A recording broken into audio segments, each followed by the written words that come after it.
Dalam setiap apapun yang kita lakukan, terutama di dalam pelayanan kita, biarlah kita memiliki hati seperti Yesus. Kita minta Tuhan supaya kita diberikan hati yang benar-benar tulus di dalam melayaninya. Kita mau angkat penyembahan ini kepada Tuhan. Berikanlah kami hatimu ya Bapa.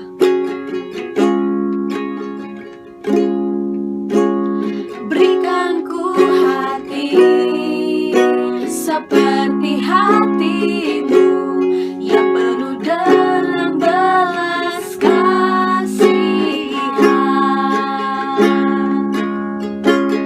Berikan ku mata seperti matamu, memandang buaya di sekelilingku. Berikan ku tanganmu untuk melakukan tugasmu. Berikan ku kakimu melangkah dalam rencanamu. Berikan ku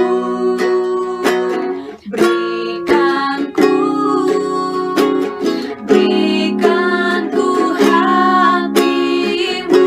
Kita nyatakan kembali kepada Tuhan, kami mau diberi hati seperti hatimu Bapa. Berikan ku hati seperti hatimu, yang penuh dengan belas kasihan. Berikan ku mata seperti matamu, memandang buaya di sekelilingku. Berikan ku tanganmu untuk melakukan tugasmu. Berikan ku kakimu melangkah dalam rencanamu. Berikan ku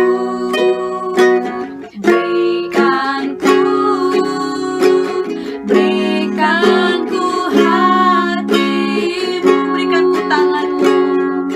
Berikan ku tanganmu untuk melakukan tugasmu.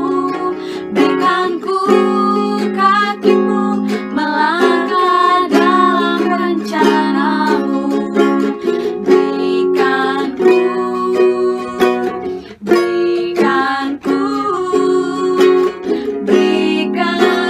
hatimu. Berikan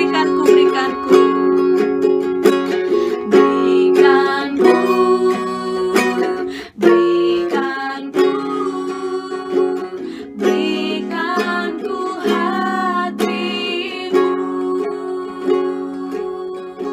Jadi akan saya bacakan saja untuk CV dari Kak Ios ya. Untuk nama Nona Tutupulu, sarjana hukum yang biasa dipanggil dengan Ios. Lahir di Sigupar 2 April 1999 dan pada saat ini berdomisili di kawasan CBD Pluit, Royal Garden House Blok E 08P, Jalan Pluit Selatan Raya, Jakarta Utara. Statusnya tentu kita sudah tahu, Kak Ios sudah menikah dan menikah pada tahun 1998, suami Bapak Bishop Sabam Lumban Tobing MA, dan memiliki 2 anak, yaitu Gabriel Christopher Lumban Tobing, anak laki-laki, dan Novita Gracia Lumban Tobing, anak perempuan. Pendidikannya ditempuh tahun 1987 sampai 1992, Fakultas Hukum Universitas Sumatera Utara, jurusan keperdataan. Kemudian pada tahun 2012 hingga tahun 2013 PPB Universitas Atmajaya Jakarta Legal Translation Course. Kemudian dari CV ini juga bisa kita ketahui bahwa Kak Ios ini sangat aktif berorganisasi dan mengikuti kegiatan sosial. Sekilas saja kami membacakan, mengikuti Palang Merah Remaja di Pematang Siantar sebagai bendahara, kemudian juga di PP GKPI wilayah Medan Aceh, kemudian juga aktif di KMK, Fakultas Hukum USU, dan tentunya sebagai warga metodis, pemuda metodis yang baik, aktif di dalam P3MI, dan juga pernah menjadi anggota Majelis GMI Anugerah Jakarta, pengurus pusat P3MI sebagai sekretaris, dan sampai saat ini tetap aktif di PWMI, Kepala Minggu, Remaja P3MI, pelatih kor, dan juga coach untuk worship leader dan singer. Pengalaman kerjanya juga sangat luar biasa. Sejak tahun 1993 telah bekerja di PMP Law Firm, dan terus banyak PT ini ya yang mungkin tidak saya bacakan satu persatu, dan hingga saat ini dari tahun 2017 sampai sekarang bekerja di PT Eglin Alkes Sejahtera. Demikian mungkin CV singkat yang bisa kami bagikan kepada teman-teman semuanya sebagai background daripada Kak Iyos sendiri. Dan tanpa berlama-lama lagi, kami persilakan kepada Kak Iyos untuk memperkenalkan dirinya bila mungkin saya ada kurang, dan juga bisa memulai materinya. Kita berikan applause dari tempat kita masing-masing untuk Kak Iyos. Silakan Kak Iyos. Ya, terima kasih Nadia. Selamat malam semuanya, teman-teman. Semoga tidak lama signal di sini bagus, signal di sana bagus.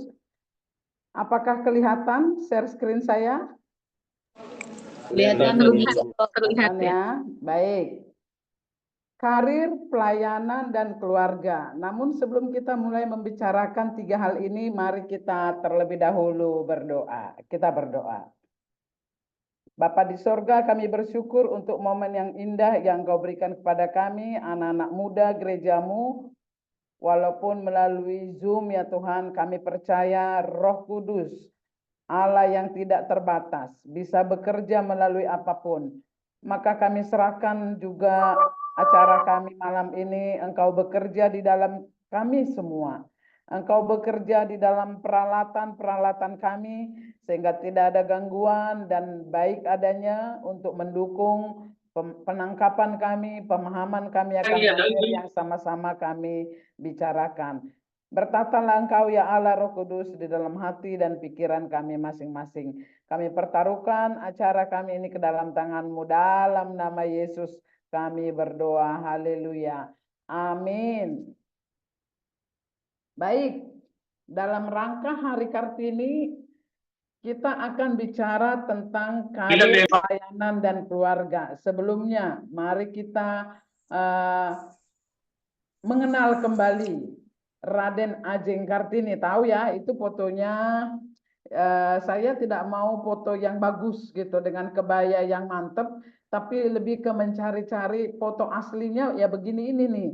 Ya adik-adikku yang masih di bangku sekolah tentu mengenal Raden Ajeng Kartini ini dengan bukunya yang sangat populer di sekolah ya Nana. Yang masih SMA itu Habis Gelap Terbitlah Terang. Tahu ya? Itu dalam bahasa Indonesia sebenarnya sudah diterjemahkan. Bukunya itu sendiri berbahasa asli berjudul Duisternis itu bahasa Belanda, ditulis oleh sahabat Penar Raden Ajeng Kartini yang bernama Rosa Abendanon ini. Jadi ini suami istri ini, teman-teman, ini adalah sahabat penanya Raden Ajeng Kartini, karena zaman itu nggak ada seperti kita ada handphone, jadi harus sahabat pena nulis surat hari ini nyampainya bulan depan di Belanda gitu. Dan itu juga dimungkinkan karena Raden Ajeng Kartini ini adalah putrinya kaum bangsawan di Jawa ya, orang tuanya masih keturunan kalau diurut-urutin dari keturunan Hamengkubuwono, dan mereka bapaknya adalah gubernur. Nah, teman-teman silakan baca di Wikipedia karena sekarang udah zaman canggih. Kalau mau pinter ada di tangan kita. Tapi kalau mau bodoh, ya sesuatu yang di tangan kita yaitu handphone itu kita pakai buat game, buat ini. Sebenarnya kalau buat belajar bisa loh untuk mengenal Raden Ajeng Kartini. Tinggal ketik aja mengenal Raden Ajeng Kartini, udah keluar semua ya. Nama lengkapnya adalah Raden Ayu Adipati Kartini Jojo Adi Hiningrat, panjangnya. Raden Ajeng Kartini. Dan Raden Ajeng Kartini ini dinikahkan. Jadi nggak ada cerita jatuh cinta dulu, pacaran dulu. Dinikahkan dengan Bupati Rembang yang bernama Raden Adipati Joyonegoro, malah jadi istri ketiga loh, istri ketiganya. Nah, kenapa ini saya highlight? Karena teman-teman sebelum dinikahkan, ketika dia umur 12 tahun, sesudah dia tamat SD nih, zaman sekarang kita namakan SD. Nah, si Ibu Raden Ajeng Kartini ini pengen meneruskan perkuliahan sekolahnya, karena kan bapaknya bangsawan. Dia itu pengen pinter, pengen sekolah, tapi sudah tidak boleh. Jadi 12 tahun lewat, udah dipingit. Langsung di rumah. Nah, begitu di rumah, gejolak untuk maju. Loh, kenapa gitu ya? Kenapa saya harus nggak bisa ngapa-ngapain? Lalu dia kumpulin tuh cewek-cewek. Dia bikin, ajarin menyulam, ajarin menjahit, macam-macam. Dia lakukan kerja tidak resmi gitu ya. Anak-anak, teman-temannya cewek-cewek disuruh kreativitas. Karena gejolaknya itu kok perempuan harus di rumah aja, nggak ngapa-ngapain. Nah, sahabat penanya ini disuratin sama dia. Dia pengen ke luar negeri, ke Belanda. Dia urus beasiswa. Dia dapat beasiswanya. Tapi oleh Bapak nggak boleh. Nggak boleh pergi. Kan perempuan, Dok. Harus di rumah. Nunggu kamu besar dikit, dinikahkan, ngurus keluarga. Begitu. Jadi pikiran dari perempuan pada zaman itu adalah kepada keluarga. Dan benar, dia akhirnya dinikahkan dengan Raden Adipati ini. Nah, beruntungnya, Bapak kita yang satu ini, itu kenapa saya senang laki-laki ada di ruangan Zoom ini. Beruntungnya, laki-laki yang dinikahkan dengan dia ini adalah laki-laki yang sangat terbuka pikirannya dan mendukung cita-cita dari Raden Ajeng Kartini untuk mendirikan sebuah sekolah. Jadilah ada sekolah. Jadi ingat, laki-laki ada di tanganmu nih, perempuan ini ada di tanganmu, perempuan nggak boleh sombong. Ya. Ada dukungan dari suami, maka jadilah dia membuat sekolah. Sayangnya teman-teman, 1 tahun dari menikah, dia mengandung lalu melahirkan anak laki-laki. 4 hari dari melahirkan anaknya, beliau meninggal dunia. Jadi kalau kita lihat, lahir 21 April tahun 1879 sampai 17 September 1904 dia meninggal, itu cuma berusia 25 tahun. Jadi usia kita sekarang nih, anak-anak P3M rata-rata ini sekarang 18 sampai 27 apa 28 tahun. Nah, dia sudah meninggal dunia loh. Jadi usianya masih muda. Anaknya 1. Lalu sekarang kita besok 21 April. Hari ini tanggal 20 nih. 21 April besok, dia akan kita peringati. Hari Kartini, besok Hari Kartini. 2024. Berarti udah ada 120 tahun. Teman-teman, pertanyaan saya, kira-kira apa relevansinya sosok yang 120 tahun lalu udah meninggal gitu loh. Emang apa sih kenapa kita harus mengingat apa yang dia lakukannya? Nah, lihat aja nih dari bukunya ini, Habis Gelap Terbitlah Terang. Ini kumpulan dari buku, dari surat-suratnya ya. Surat-suratnya kepada sahabat penanya. Sahabat penanya itu mengumpulkan, merangkum, lalu membuat judulnya Habis Gelap Terbitlah Terang. Dan teman-teman tahu judul buku ini sebenarnya ada dalam Alkitab kita. Ada dalam Alkitab kita. Mazmur 112 ayat 4. Maka saya yakin temannya ini juga adalah orang-orang yang mengenal firman Tuhan. Karena di Belanda biasanya agamanya itu banyak Kristen. Nah, kemungkinannya ini adalah diambil dari Alkitab. Mazmur 112 dikatakan, di dalam gelap terbit terang bagi orang benar, pengasih dan penyayang orang yang adil. Ya, jadi buku Raden Ajeng Kartini ya kita harus patut bangga nih. Itu sudah di announce, sudah dimateraikan oleh negara kita bahwa itu menjadi buku Raden Ajeng Kartini, padahal itu buku tulisan dari si Rosa ini menyimpulkan merangkum semua surat-surat Raden Ajeng Kartini. Tapi itu sudah diakui dalam Perpustakaan Nasional menjadi buku nasional. Dan itu ada dalam firman Tuhan. Jadi harus bangga kita.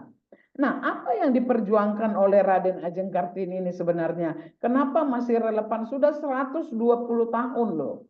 Kenapa itu masih sangat relevan untuk kita? Terutama ini pemuda-pemuda harus dipersiapkan. Karena ya sama usianya dengan kita. Usia 25 tahun loh dia ketika berjuang gitu ya. Dari 12 tahun sampai 25 tahun dia meninggal. Nah, apa sih yang diperjuangkannya? Dia adalah pejuang emansipasi atau persamaan derajat antara perempuan dan laki-laki. Jadi kalau di zamannya perempuan hanya di rumah saja, nah sekarang dia memperjuangkan bahwa perempuan pun harusnya boleh bersekolah, bahwa perempuan pun harusnya boleh keluar rumah. Jadi dia memperjuangkannya untuk kita semua. Ya. Apa hasilnya yang dapat kita lihat? Banyak perempuan-perempuan yang sudah sangat maju sampai sekarang, di Indonesia termasuk. Menteri udah ada, tinggal presiden lagi aja yang belum ya. Barangkali nunggu anak P3M, giliran anak P3M jadi presiden. Tapi kalau menteri kita udah melihat ada perempuan. Pilot, apa profesi apa yang tidak ada perempuan? Sekarang semuanya sudah ada. Itu kenapa malam ini kita akan bicara yang pertama itu karir. Karena ini salah satu yang paling pantang, paling tidak bisa dulu. Perempuan itu di rumah, perempuan itu masak, perempuan itu ngurus anak, perempuan itu pokoknya mengabdi pada suami, ya, bikin sepatu suami, bikin siapin baju suami kalau mau pergi ya gitu dan sebagainya, ya kan? Jadi kita mau bicarakan karir, termasuk karir perempuan itu loh. Tapi bukan karir perempuan saja, laki-laki juga. Lalu kita juga akan membicarakan pelayanan. Kita juga akan membicarakan keluarga.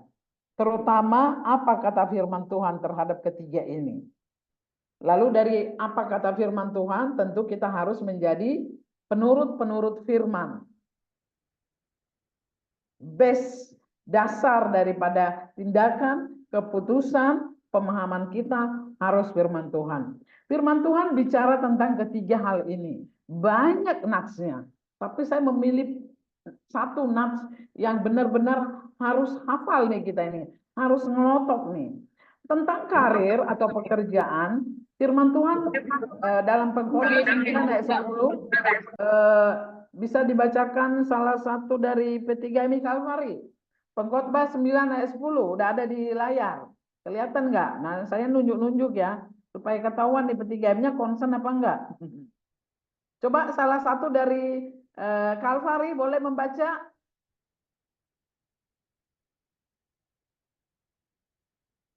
Atau P3M itu research kenapa?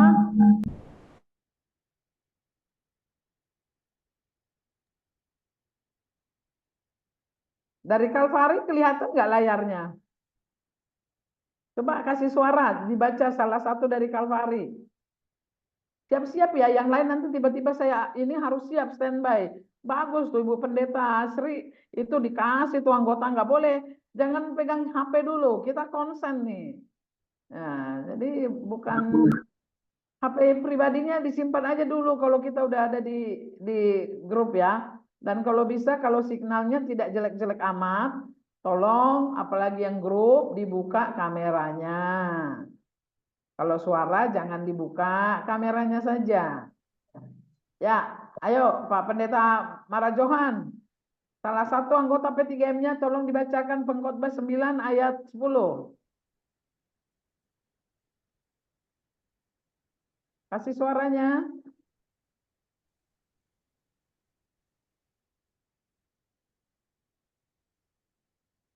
Ayo teman-teman. Ini saya jadi ragu nih, kita dengar apa kagak nih.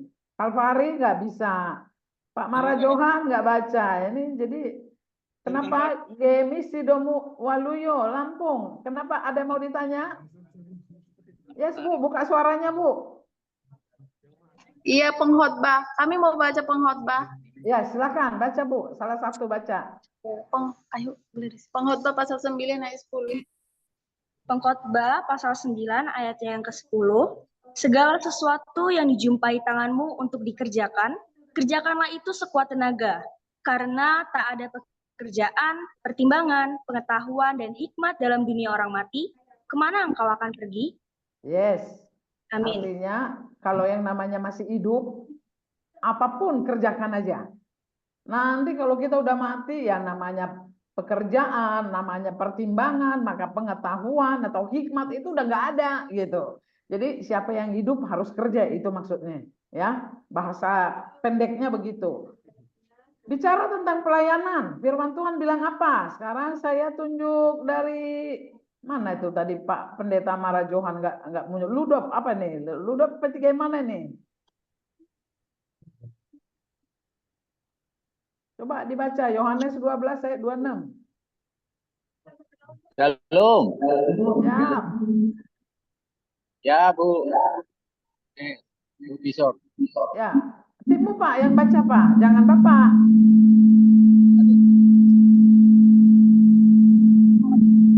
Bisa. Anak P3M-mu Pak yang baca Pak. Yohanes 12 ayat 26.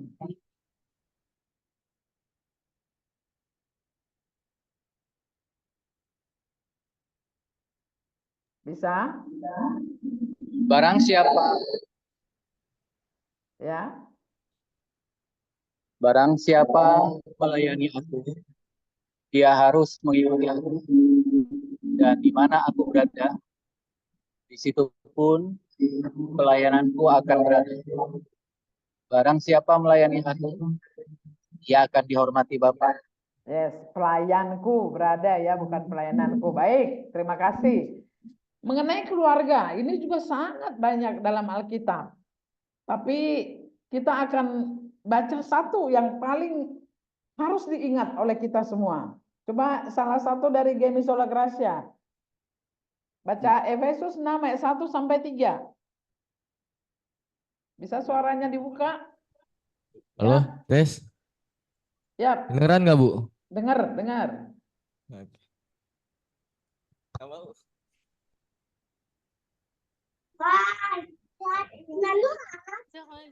Ya, silakan dibaca. Efesus 6 ayat 1 sampai 3. Hai anak-anak, taatilah orang tuamu di dalam Tuhan, karena haruslah demikian. Hormatilah ayahmu dan ibumu adalah suatu perintah yang penting, seperti yang nyata dari janji ini, supaya kamu berbahagia dan panjang umurmu di bumi. Amin. Yes, terima kasih. Nah, ini teman-teman ini ya, saya sambil klik-klik ini loh, saya lihat nih siapa yang nggak konsen. Ini bagus sekali nih, acara ini dibuat ini untuk membekali kita. Baik, karir, pelayanan, keluarga, semuanya itu ada dalam Alkitab kita. Ada dijelaskan dalam firman Tuhan. Apa pandangan Allah tentang karir itu sendiri? Atau pekerjaan? Saya harus memastikan kita tidak mempersempit makna bekerja ya. Bekerja itu bisa di perusahaan, terima gaji tiap bulan, seperti saya, seperti teman-teman yang lain. Tapi bekerja itu juga bisa berusaha sendiri, atau bisa punya kegiatan yang berpenghasilan di rumah, atau dimanapun. Atau misalnya di komputernya juga bisa berpenghasilan loh. Apa dia? Jadi online, apa? Jadi membuat desain grafis, membuat konten, istilah kalian YouTuber gitu loh ya. Itu bekerja juga, tidak harus ada dalam satu institusi atau organisasi formal. Ya, profesi-profesi tertentu, buka praktek dokter nih, dokter gigi kita ini Nadia, buka praktek dokter di rumah boleh gitu ya. Nah, mau di luar rumah atau di dalam rumah itu bekerja. Dan firman Tuhan bilang bekerja bukan untuk makan yang dapat binasa saja ya, melainkan makanan yang bertahan sampai pada hidup yang kekal. Jadi bekerja itu sangat luas. Bukan hanya untuk makanan yang dapat binasa, tapi juga untuk yang bertahan hidup kekal. Bekerja dalam arti sempit adalah bekerja di perusahaan, bekerja di rumah sakit, bekerja jadi polisi, jadi dokter, jadi tentara, jadi hakim, jaksa, dan profesi lainnya, itu bekerja dalam arti sempit. Tapi kalau engkau misalnya buka salon di rumah, apakah itu bekerja? Yes. Atau engkau bikin konten, menjadi media yang membuat konten-konten untuk iklan apa? Apakah itu bekerja? Sepanjang ada penghasilan, yes, itu bekerja. Lalu apa pandangan Allah tentang karir? Nah, teman-teman, saya bicara tentang karir ini karena saya sendiri pun adalah orang yang bekerja sampai sekarang. Tadi sudah dibacakan oleh Nadia sedikit. Nah, ini detailnya. Tadi langsung dibacakan dari awal saya tamat sarjana tahun 92 Oktober. Nah, sampai Oktober menunggu ke Jakarta, itu saya juga bekerja di Siantar ya. Nah, ini sampai saya merantau ke Jakarta dari September 93, saya sudah bekerja, teman-teman. Dan saya bukan tipikal yang mencela-mencela pekerjaannya.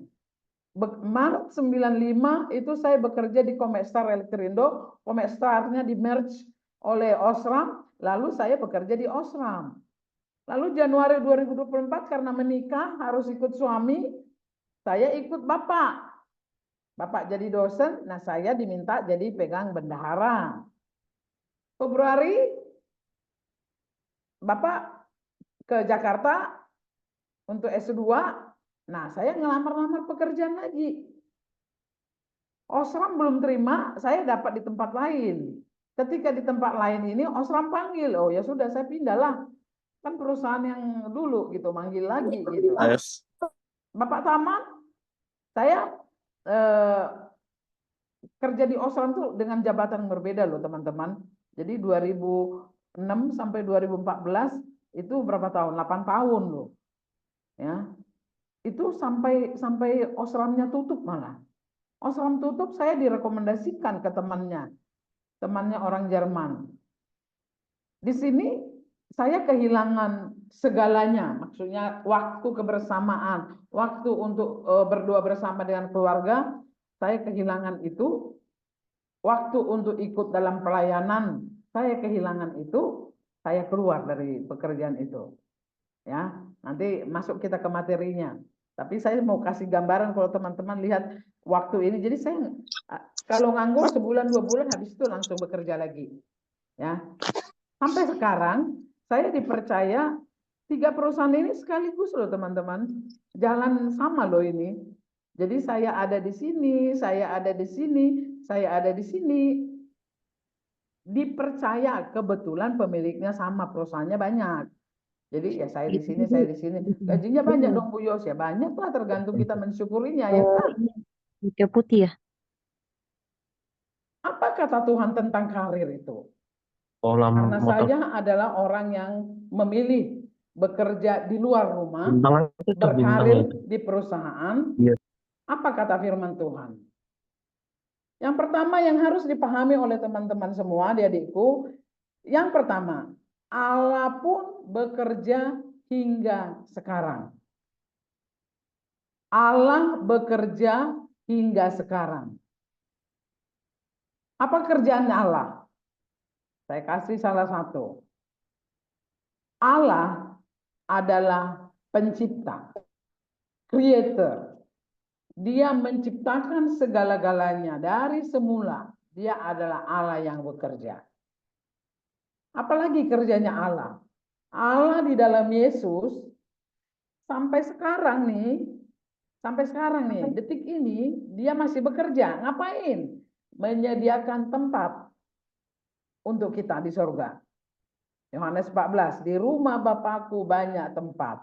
Aku pergi ke sana untuk menyediakan tempat bagimu. Jadi Bapak kita itu sedang bangun rumah di surga. Bahasa logika ke karir, bahasa logika ke profesional, kira-kiranya Tuhan itu sebagai developer sekarang. Lagi bangun istana kita di surga. Mempersiapkan untukmu, untukku, untuk anak P3M. Dia sedang bekerja, menyediakan tempat. Kalau rumah kita udah kelar, kita akan dipanggil supaya bersama dengan dia di sorga. Jadi rumah kita belum kelar nih, lagi dibangun ya. Santai-santai dulu kita ya. Melakukan tugas, tanggung jawab, karir, pelayanan, dan menjaga keluarga.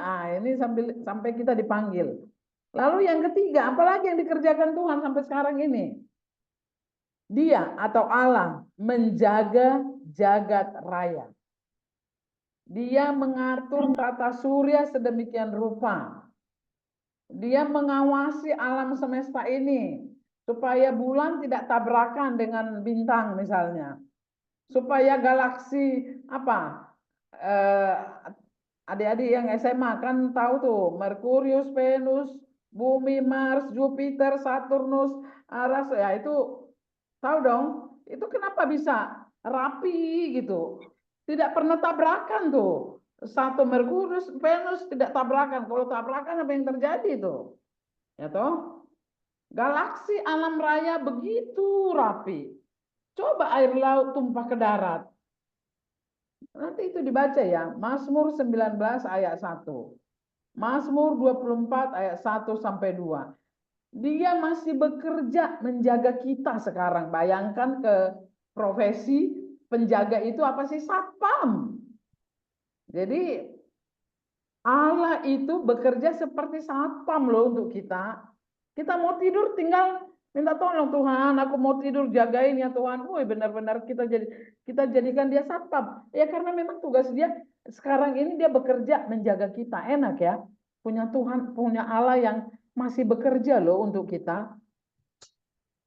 Roh Kudus sampai sekarang ini, detik ini pun bekerja loh di hati kita. Kalau enggak kalian enggak ada duduk di kursi di gereja saat ini. Ngapain dengerin Zoom? Itu karena engkau menerima Roh Kudus bekerja dalam hatimu. Ngapain dengerin Ibu Bishop ngomong? Enak kan main game online. Handphone kan di tangan tuh. Kan enggak dikumpul handphone kan waktu kalian ngumpul. Bisa mendingan gue nonton drakor nih sambil ini. Siapa yang tahu? Roh Kudus tahu. Tapi kalian bisa mendengarkan saya karena Roh Kudus bekerja sampai saat ini. Bekerja di hati kita. Jadi Allah kita itu adalah Allah yang bekerja. Dia bekerja mendatangkan kebaikan bagi setiap kita orang percaya. Roma 8, Allah turut bekerja mendatangkan kebaikan.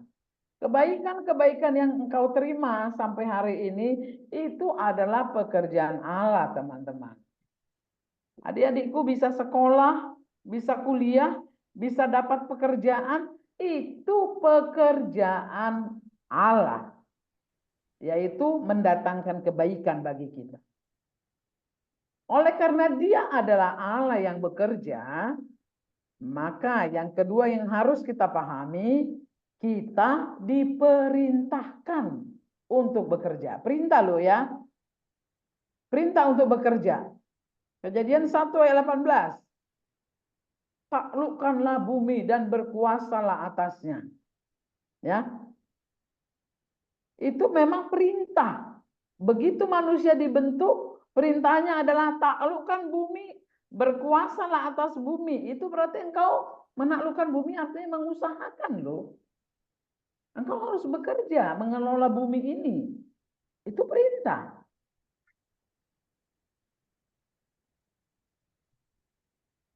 Ketika manusia jatuh dalam dosa, Tuhan bilang, dengan berpeluh engkau akan mencari makananmu. Garis bawahi, mencari. Jadi makananmu itu tidak duduk-duduk malas-malasan, jatuh dari langit. No. Dengan berpeluh engkau mencari makananmu. Ya, sekarang sih masih bagus nih. Kalau anak P3M yang masih sekolah, ya.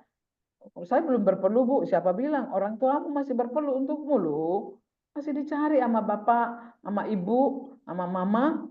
Mereka masih berpeluh. Berkeringat maksudnya ya. Itu memang perintah, udah diperintahkan. Yohanes 6 ayat 27, bekerjalah bukan untuk makanan yang dapat binasa. Bekerjalah. Itu perintah. Karena Allah adalah Allah yang bekerja, maka kita diperintahkan juga untuk bekerja. Jadi jangan sakit hati, adik-adik P3M, oleh karena mamamu sudah capek bekerja masak misalnya, maka wajar kalau engkau diperintahkan untuk membantu masak. Itu contoh. Karena Allah adalah Allah yang bekerja, maka kita diperintahkan untuk bekerja. Kenapa? Karena kita harus menyerupai Dia kan? Karena kita adalah anak Allah. Kita harus menyerupai Bapa kita. Bekerja selagi hari masih siang. Akan ada waktunya hari malam di mana kita tidur. Itu bahasa sebenar-benarnya. Tapi bahasa kiasannya juga bisa kita artikan. Selagi kita masih ada di dunia ini, mari kita bekerja. Akan ada waktunya kita sudah habis usia kita di dunia ini, kita dipanggil ke rumah Bapa, yang nggak akan ada lagi bekerja seperti tadi nats yang pertama dibaca. Ya. Jadi selagi masih hari siang, mari kita bekerja. Itu perintah Tuhan. Dan yang ketiga yang harus kita pahami, ada hukuman bagi yang tidak mau. Yang tidak mau nih ya, itu firman Tuhan semua ini. Saya ingatin kita hanya firman Tuhan aja. Ada hukuman bagi yang tidak mau bekerja. Hukumannya apa? Yang pertama, jangan kasih makan. Nah, halo P3MI. Jadi tidak mau bekerja, jangan makan. Coba baca persisnya kalimatnya. Salah satu dari Gemi Betsaida, coba baca persisnya 2 Tesalonika 3 ayat 10. Kan mama enggak galak makan sate, jadi dia kok. Ada dari Betsaida? Ya, 4 tahun nanti mau. Coba dibaca 2 Tesalonika 3 ayat 10. Ada dong Alkitabnya. Silakan. Cowok ini, cowok dulu, cowok. 2 Tesalonika 3 ayat 10.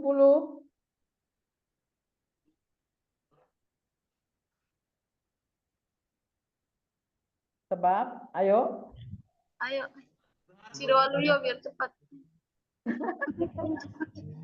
Sabar, Bu Pendeta. Emang si Doa Luyo juara ranking 1 nih malam ini yang paling antusias. Betsaida? Iya Bu, kedengaran nggak Bu? Silakan dibaca dengar. 2 Tesalonika 3 ayat 10. Sebab juga waktu kami berada di antara kamu, kami memberi peringatan ini kepada kamu, jika seorang tidak mau bekerja, janganlah ia makan. Demikian firman Tuhan. Yes, terima kasih. Jadi itu ultimatum ya. Sudah diperingatkan. Siapa yang tidak mau bekerja, jangan makan. Nah, itu ada hukumannya. Itu kenapa teman-teman, orang yang tidak bekerja, yang malas bekerja jadi miskin, nggak dapat makan, nggak ada beras, wajar. Jadi kalau mau ini ya harus bekerja memang. Yang kedua, yang tidak melakukan pekerjaan katanya dijauhi aja. Waduh, dijauhi ya. Coba dari Kalvari nggak jadi ya dari tadi ya. Dari Kalvari ada yang bawa Alkitab? Bisa baca 2 Tesalonika 3 ayat 6?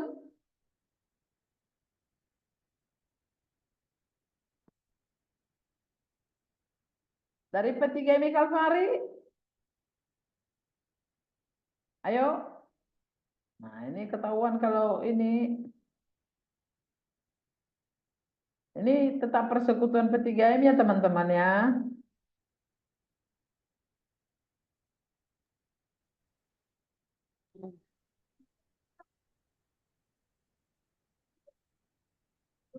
Ada enggak? Ya Bu, ada Bu. Ya, tolong dibaca.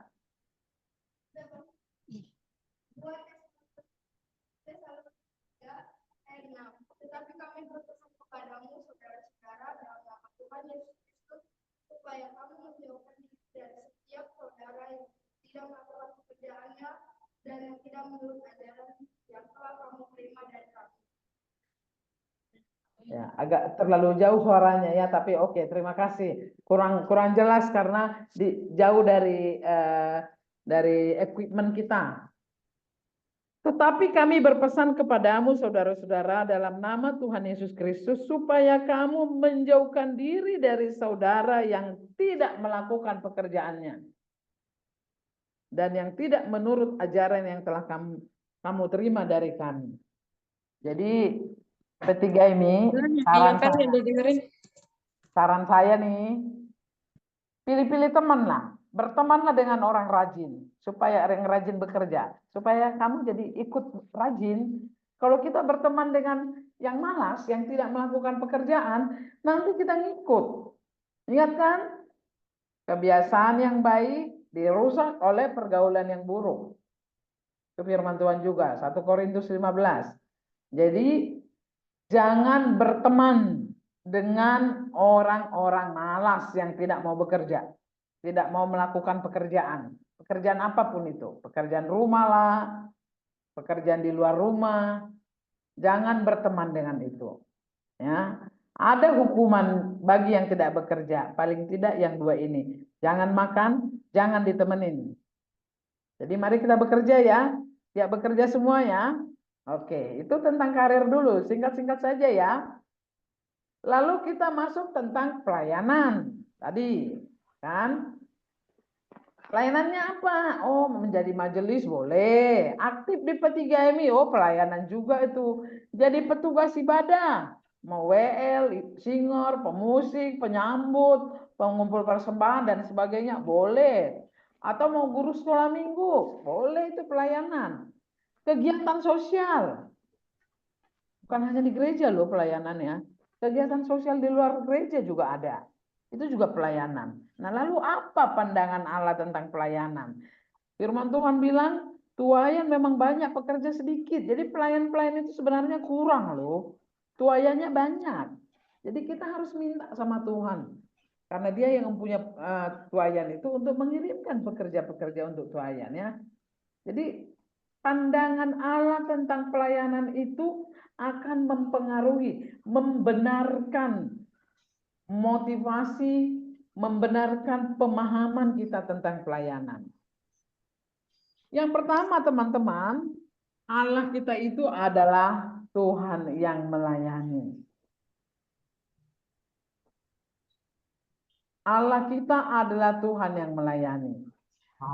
Dia mengambil rupa seorang hamba, bukankah itu melayani? Dia menjadi hamba, menjadi budak, lebih rendah dari budak bahkan. Ya. Sampai mati di kayu salib nggak berbentuk.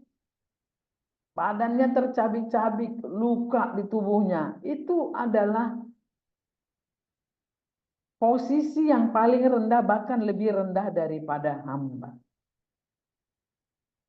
Dia melakukan pelayanan, merendahkan dirinya di hadapan murid-muridnya. Dia guru, tapi dia malah yang membasuh kaki murid-muridnya. Oh, itu pelayanan, teman-teman. Yang memerlukan kerendahan hati. Yang memerlukan pengosongan diri. Kalau enggak, ya rasa terhina banget kita disuruh ngelap sepatunya teman gitu. Baru ngelap sepatu itu bukan mencuci kaki gitu. Kita harga diri kita sudah hilang. Tapi Tuhan kita itu adalah Allah yang melayani. Meninggalkan kediriannya sebagai Allah dan mengambil rupa manusia, bahkan menjadi hamba mati di kayu salib, penebusan bagi kita. Nah, dia adalah Allah yang melayani. Maka karena itu dia memerintahkan kita untuk melayani. 1 Petrus 4 ayat 10 sampai 11, layanilah seorang akan yang lain. Bisa baca salah satu Yoga Teddy Aditya.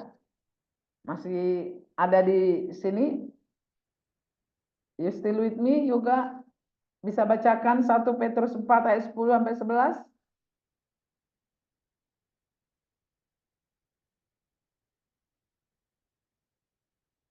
Yoga, 1 Petrus 4.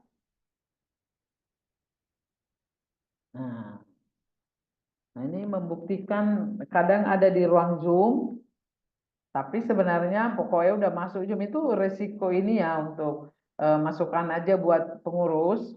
Memang resiko Zoom itu banyak. Sebenarnya diawasi oleh para gembala sidang ya. Hamba Tuhan harus yang paling peduli dengan P3M-nya. Jadi dikumpul seperti ini bagus, tapi ya tolong konsentrasi. Jadi ketika dipanggil ada. Nah, kalau sendiri-sendiri begini nanti pas dipanggil sama saya ternyata nggak ada. Bisa baca Nanga P3M Makassar ya? Ya, Bu. Makassar, Bu. Wow, jauh banget tuh. Malu dong yang dekat-dekat. Yang dekat-dekat Jakarta ini Makassar aja. Udah jam berapa nih di Makassar? 1 jam apa 2 jam nih Makassar? Hampir jam 9, Bu. Oh, tuh hampir jam 9. Kita cepat-cepat lah. Coba dibaca 1 Petrus 4 ayat 10 sampai 11. Firman Tuhan berbunyi demikian. Layanilah seorang akan yang lain sesuai dengan karunia yang telah diperoleh tiap-tiap orang sebagai pengurus yang baik dari kasih karunia Allah. Amin. Belum, ayat 11, ayat 11. Ayat 11.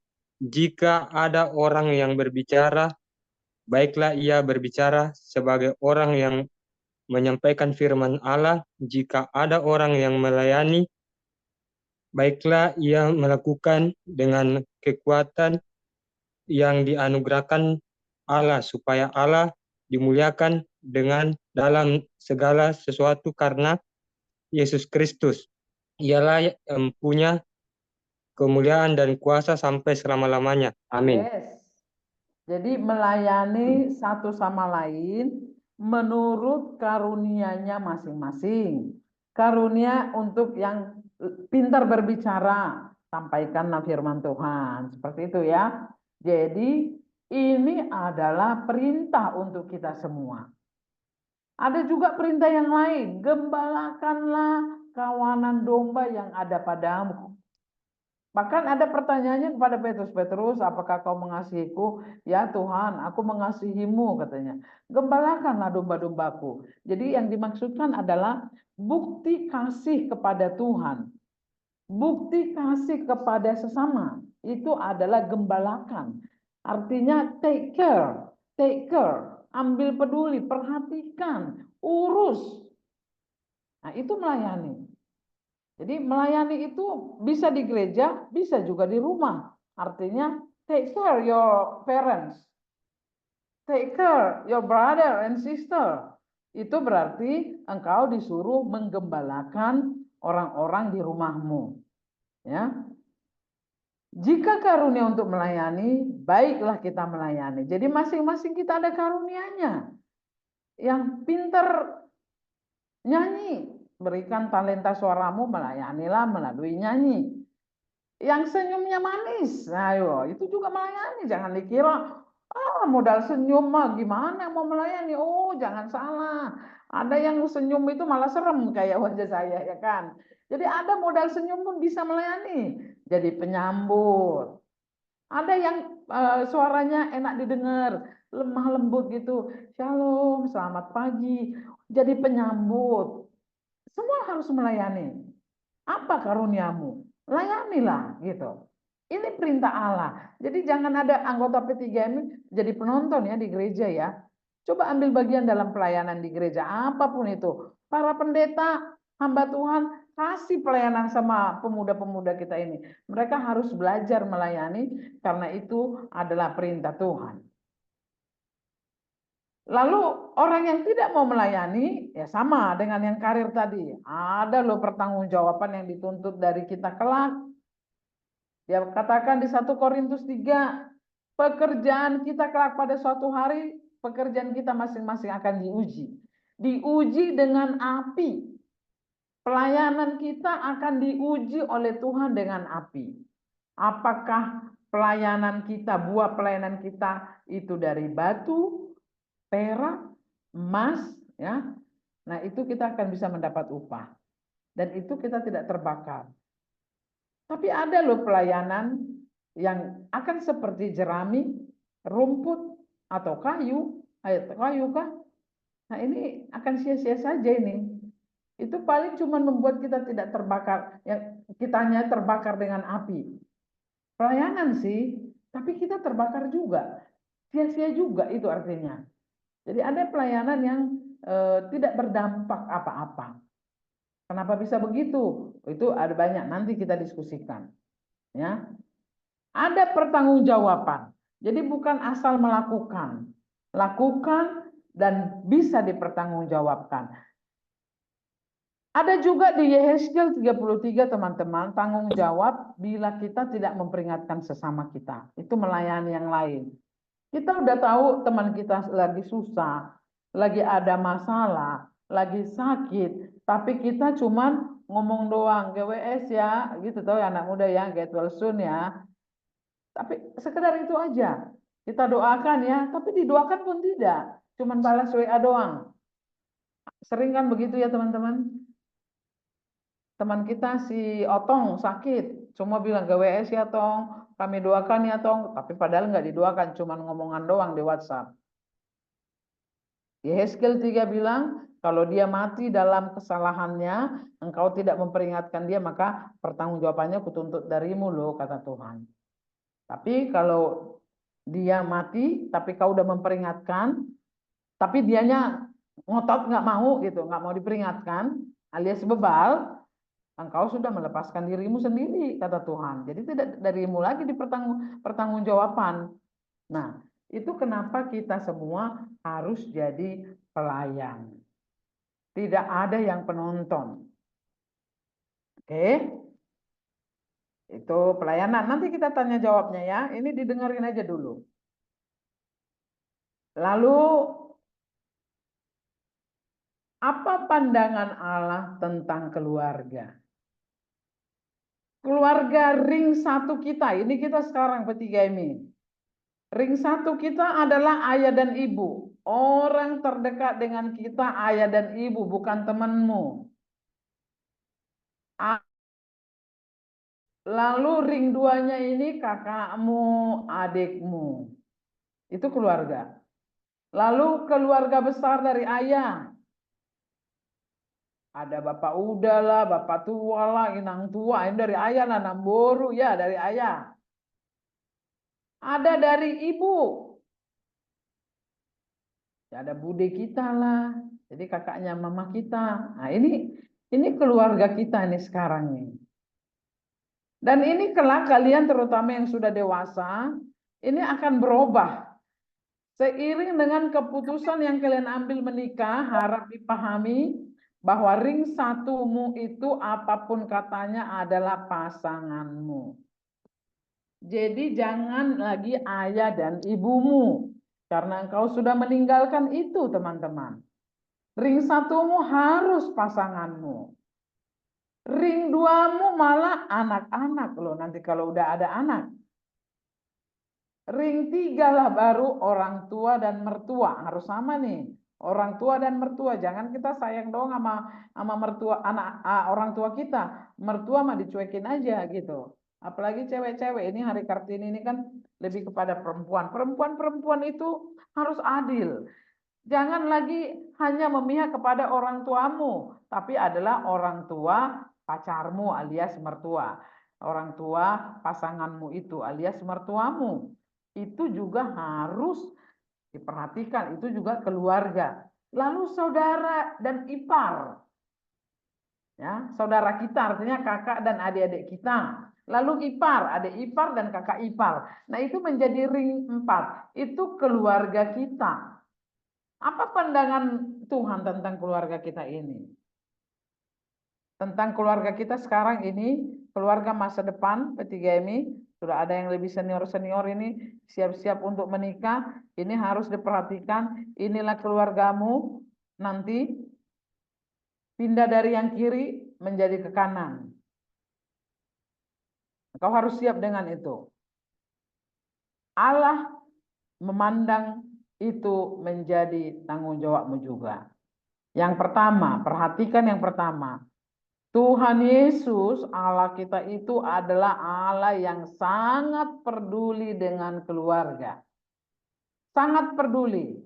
Jadi jangan pernah tinggalkan keluarga, karena Tuhan pun tidak meninggalkan keluarganya.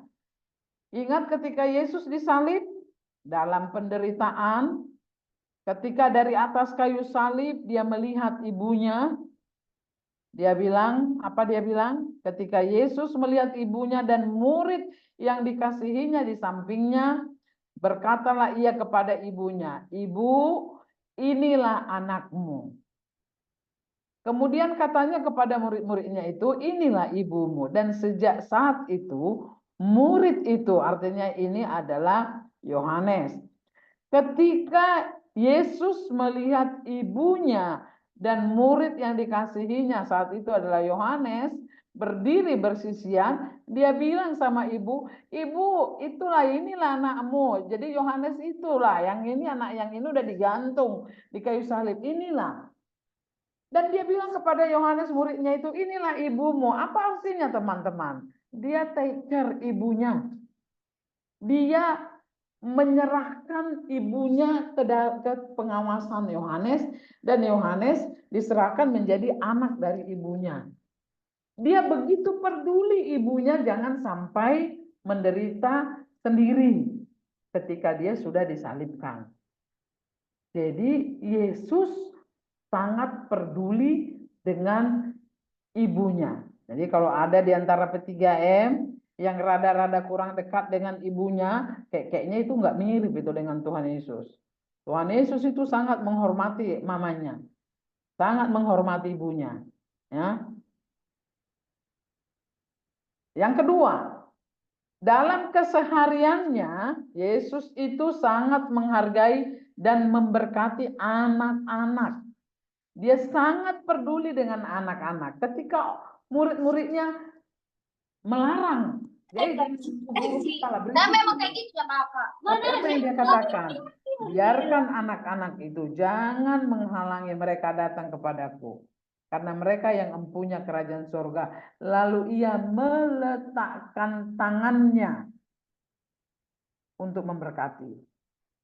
Jadi Yesus sangat menghargai dan memberkati anak-anak. Kitalah itu anak-anak. Yesus sangat peduli dengan namanya orang tua, dengan mama kita lah itu. Yesus peduli dengan mama kita, tapi Yesus juga peduli dan memberkati kita. Ya.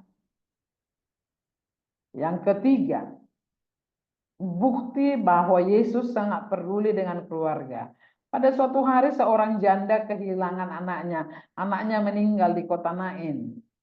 Janda itu tentu nangis bombay dong, anak satu-satunya, dia udah janda pula. Dan ketika Yesus melihat janda itu nangis bombay, teman-teman, tergeraklah hatinya oleh belas kasihan. Jadi Yesus itu adalah pribadi yang sangat tergerak melihat penderitaan seorang ibu. Ibu itu perempuan loh. Ini saya pengen supaya kalian adik-adikku ini P3M ini adalah menjadi anak-anak yang paling sayang dengan ibunya. Seperti Yesus.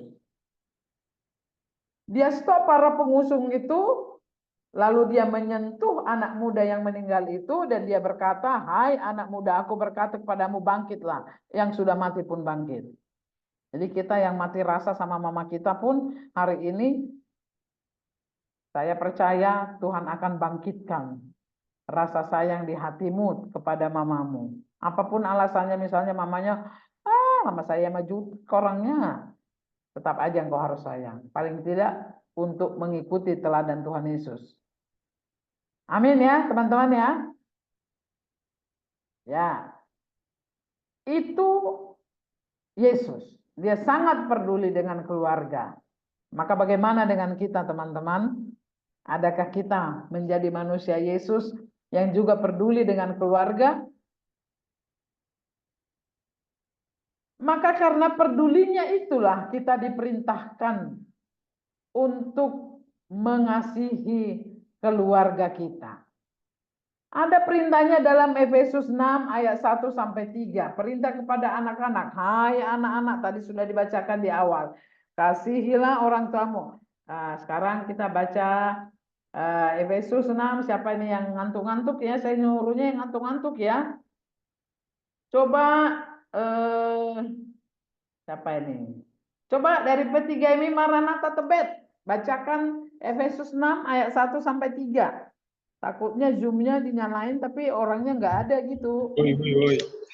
Nah, jadi karena tidak ditunjukkan kamera nggak dibuka, nah sengaja saya suruh takutnya orangnya nggak ada. Memastikan ada orangnya apa tidak, silakan dibaca. Ada Efesus Bu. 6 ayat 1 sampai 3. Efesus 6 ayat 1 sampai 4 deh sekalian. Oke. Boleh Bu. Ya, silakan. Demikian firman Tuhan, taat dan kasih. Hai anak-anak, taatilah orang tuamu di dalam Tuhan, karena haruslah demikian. Hormatilah ayahmu dan ibumu, ini adalah suatu perintah yang penting, seperti yang nyata dari janji ini, supaya kamu berbahagia dan panjang umurmu di bumi. Dan kamu, bapak-bapak, janganlah bangkitkan amarah di dalam hati anak-anakmu, tetapi didiklah mereka di dalam ajaran dan nasihat Tuhan. Amin. Amin. Terima kasih. Oh, berarti benar ada orangnya ya. Bukan hanya zoomnya doang yang ada. Baik. Teman-teman, Tuhan memerintahkan keluarga itu untuk saling mengasihi. Makanya ada pengajaran untuk anak-anak. Hai anak-anak, kasihilah orang tuamu. Tapi dia tidak hanya menuntut kepada anak-anak untuk mengasihi orang tuanya. Orang tua yang diwakili bapak-bapak juga ada perintah. Di ayat yang keempat tadi sudah dibacakan. Hai bapak-bapak. Itu dan bukan cuma satu itu loh perintahnya kepada bapak-bapak. Ya. Janganlah bangkitkan amarah dalam hati anak-anakmu, tapi didiklah. Jadi bapak-bapak juga disuruh mendidik. Nah, ini P3MI yang cowok-cowok yang siap-siap mau menikah, ini perintah untukmu, didiklah. Kalau kira-kira belum akan siap mendidik anak, jangan menikah dulu. Ya. Tuhan memerintahkan untuk saling mengasihi. Tuhan mengajarkan untuk tidak membenci saudara. 1 Yohanes 3 ayat 11 sampai 18 itu lebih tajam bahwa siapa yang membenci saudaranya dianggap sama dengan pembunuh. Ini panjang ini 7 ayat, nanti kalian baca sendiri di rumah. Tapi diajarkan bahkan membenci aja nggak bisa. Kalau ada yang musuhan sekarang sama kakaknya, sama adiknya, maka bertobat dan berdamai. Tuhan mengajarkan untuk tidak membenci saudara. Itulah kepeduliannya kepada keluarga. Nah, tidak boleh ada kebencian. Anak-anak harus menghormati ayah dan ibunya. Ingat hukum Taurat kelima, hormatilah ayahmu dan ibumu supaya panjang umurmu. Jadi engkau harus menghormati. Itu adalah bagian dari pengajaran dari Tuhan. Itulah pandangan tentang keluarga. Nah, jangan bilang engkau hidup untuk dirimu sendiri, teman-teman, P3M. Udahlah, kita udah dewasa inilah Bu, apalagi yang udah jauh dari keluarga, yang udah kos. Ya, kita lah orang tua jauh ini gitu. Tapi saya mau ingatkan kalian bahwa ada dampak kehidupanmu bagi orang tuamu. Engkau tidak bisa hidup sendiri di dunia ini. Dalam Amsal diingatkan, anak yang bijak, kalau kau bijak dalam hidupmu, teman-teman, bukan yang beruntung engkau saja, tapi mendatangkan sukacita bagi ayahnya. Tuh. Dampak kebijaksanaanmu itu bukan hanya menguntungkan dirimu sendiri, tapi sukacita kepada ayahmu. Sebaliknya, anak yang bebal itu artinya tidak bisa dinasehati, tidak mau dengar nasihat, itu bebal. Itu akan mendatangkan kedukaan kepada ibunya. Kasihan ya. Kalau bijak, sukacitanya kenapa sama ayah? Kok nggak sama ibu sih? Gitu. Tapi kalau bebal kok jadi ke ibu? Nah, ini Hari Kartini nih. Ini harus disadari juga ini. Kenapa kalau anak bebal nggak mau dengar nasihat, itu menjadi kedukaan bagi ibunya. Nah, nanti para gembala, hamba Tuhan coba didiskusikan itu di lokal. Kenapa begitu ya? Emang kalau anak bijak tidak mendatangkan sukacita bagi ibunya, ayahnya doang gitu ya. Nah, itu tidak usah kita jawab malam ini supaya ada diskusi kalian dengan para gembala sidangnya.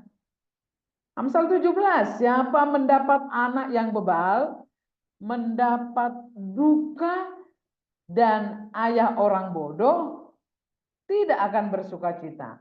Jadi anak bebal juga anaknya itu sendiri mendapat duka. Ayah orang bodoh tidak bersukacita. Kebalikan tadi, kalau anak yang bijak mendatangkan sukacita. Anak yang bebal menyakiti hati ayahnya. Jadi bukan hanya kedukaan bagi ibunya ternyata. Kalau Amsal 17 ayat 25 buat ayahnya juga. Dan memedihkan hati ibunya. Ya. Jadi kehidupanmu bukan hanya untukmu loh ya teman-teman. Tapi itu akan berdampak kepada ayah dan ibu. Nah, itu kenapa kita harus take care keluarga kita. Sekali-sekali pikirkan perasaan ayah dan ibumu. Kira-kira begitu kalimatnya. Itu keluargamu sekarang. Nanti kalau menikah baru pasanganmu, baru anak-anakmu. Tapi sekarang teman-teman P3M, pikirkan bahwa kehidupanmu bukan milikmu semata-mata. Tapi itu akan berdampak kepada orang tuamu. Karir, pelayanan, dan juga keluarga.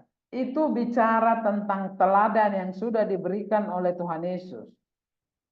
Itu bicara tentang perintah kepada kita.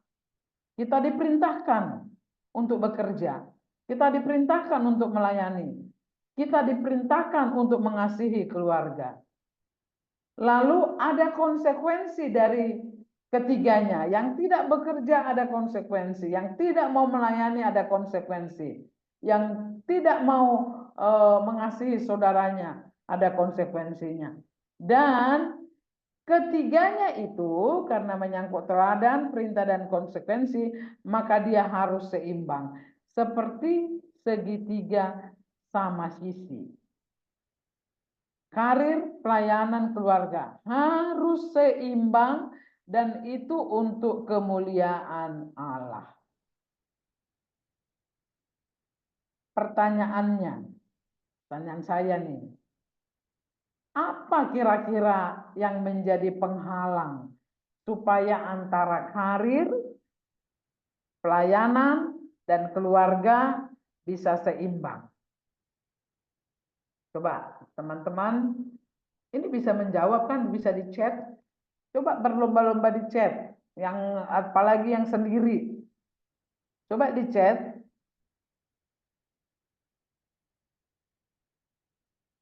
Apa yang menjadi penghalang bisa seimbang?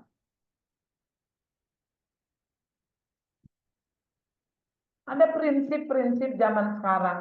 Yang cari uang itu mah laki-laki. Perempuan cukuplah mengurus rumah tangga saja. Itu ada prinsip. Sehingga membuat perempuan-perempuan ya sudah menerima jodoh aja. Atau ya sudah habis menikah nggak usah bekerja lagi aja. Ngurus rumah tangga aja. Itu ada prinsip-prinsip orang-orang tertentu. Itu menjadi penghalang. Sehingga dia dalam hal karir ya tidak mau lagi lah. Jadi tidak bisa seimbang. Atau ada juga pergumulan teman-teman. Saya sih mau kerja, Bu. Saya mau berkarir. Sudah melamar ke sana ke sini. Banyak lamaran yang sudah dibuat. Tapi nggak ada yang nembus nih. Nggak ada yang terima saya. Betul? Ada yang begitu? Kayaknya saya nggak rezeki nih. Nggak bisa kerja. Nggak ada yang terima. Gitu. Atau dalam hal pelayanan. Sorry banget. Saya nggak ikut pelayanan dulu ya. Mau fokus pekerjaan dulu nih. Soalnya saya masih baru nih kerjanya. Mau fokus dulu nih sama kerjaan, jangan melayani dulu. Disuruh jadi WL, aduh saya belum tentu datang loh WL-nya. Saya belum tentu datang P3M, jadi jangan WL dulu. Aduh, biasa itu anak-anak P3M itu. Ya. Jadi nggak seimbang. Atau dengan keluarga. Kenapa kamu pula tidak mau bantu mama menyucikan piringnya? Misalnya saya bilang gitu sama P3M. Jawabannya apa? Susah. Bonyok. Bokap nyokap saya itu mah susah diberi pengertian lah, Bu. Beda zaman soalnya. Wede. Udah cerita beda zaman ya.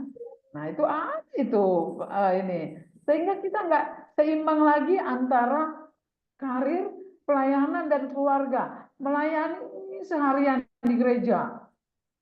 Pergi pagi, pulang sampai sore. Apa yang terjadi? Setrikaan numpuk. Kagak dimasak tuh sayuran gitu. Maknya mau makan, kagak ada makanan.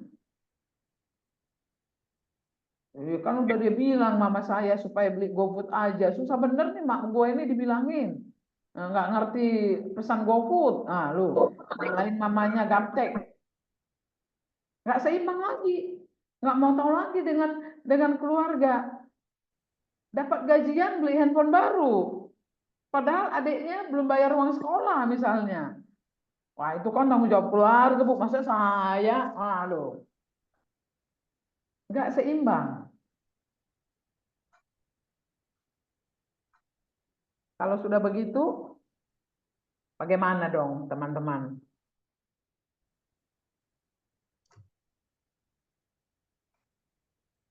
Kenapa bisa begitu?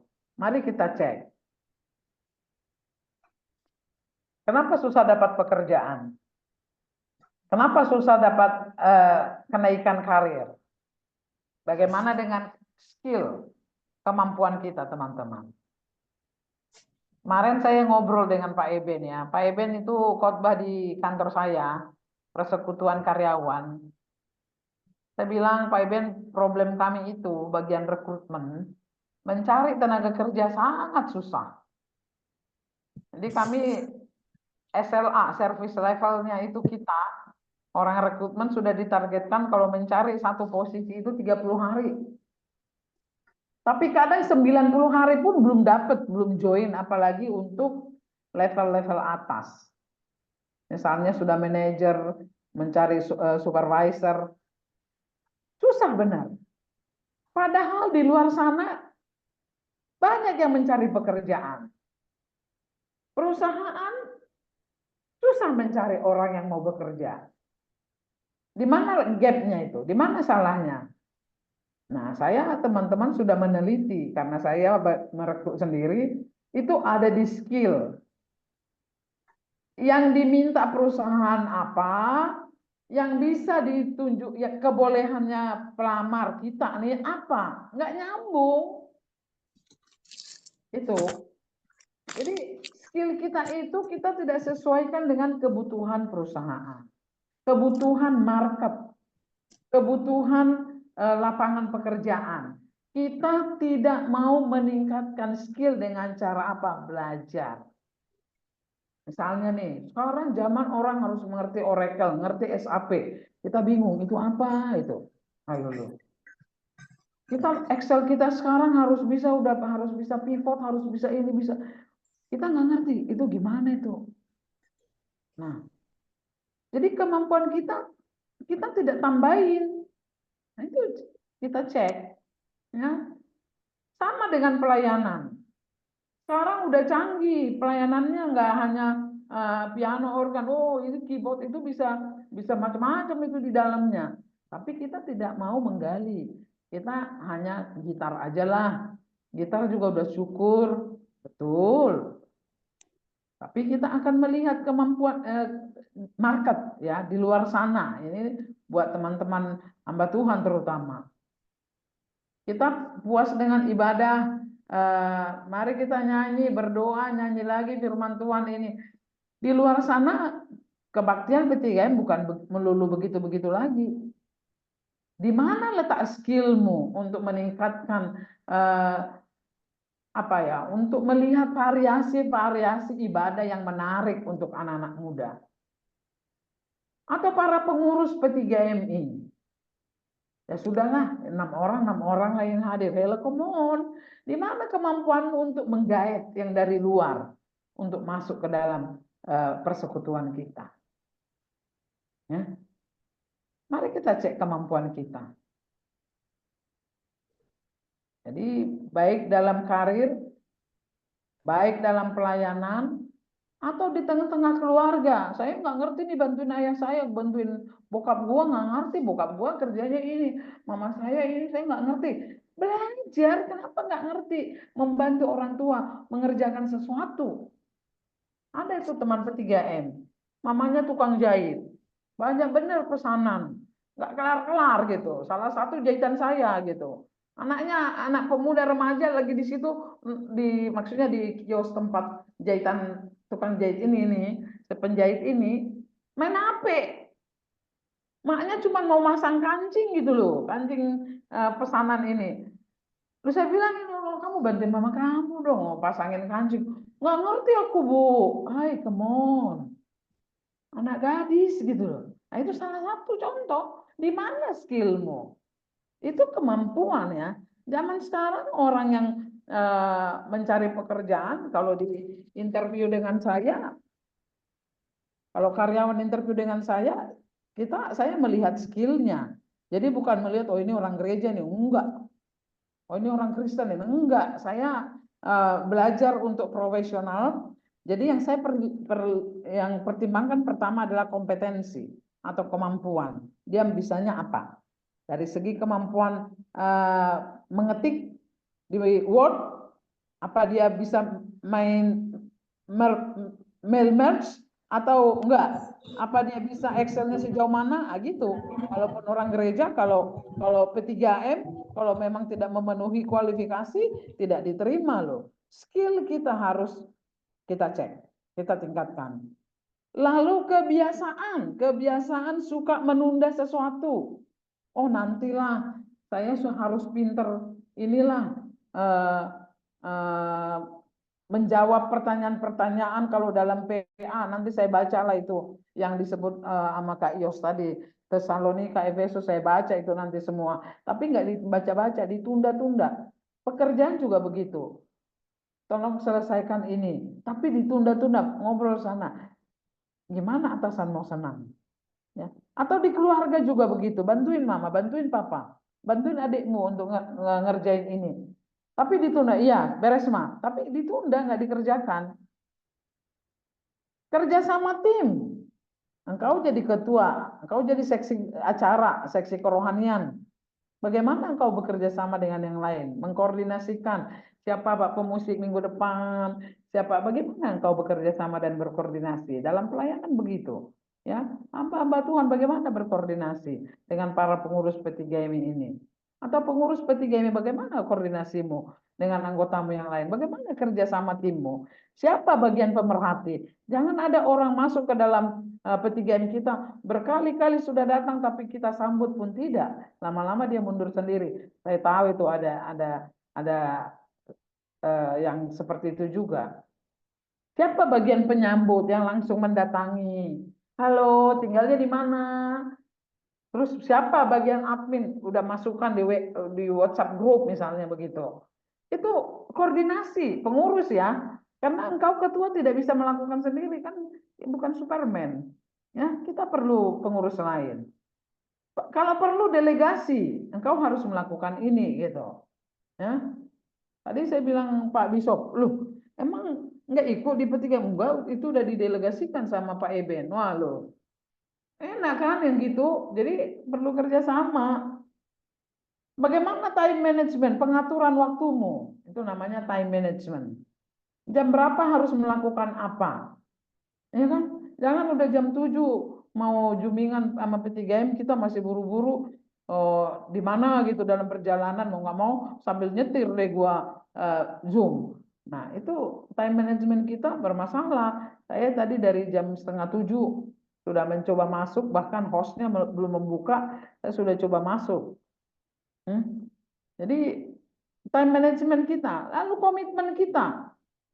Kalau sudah katakan iya, ya iya. Kalau tidak, tidak. Nah, itu komitmen. Ya.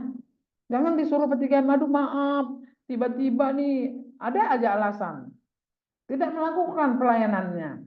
Atau sudah janji sama papa. Iya Pak, iya Ma. Tapi tidak dilakukan. Alasan bisa dicari teman-teman. Bisa dicari teman-teman. Tapi bagaimana kita komitmen? Dalam pekerjaan kita di kantor juga seperti itu.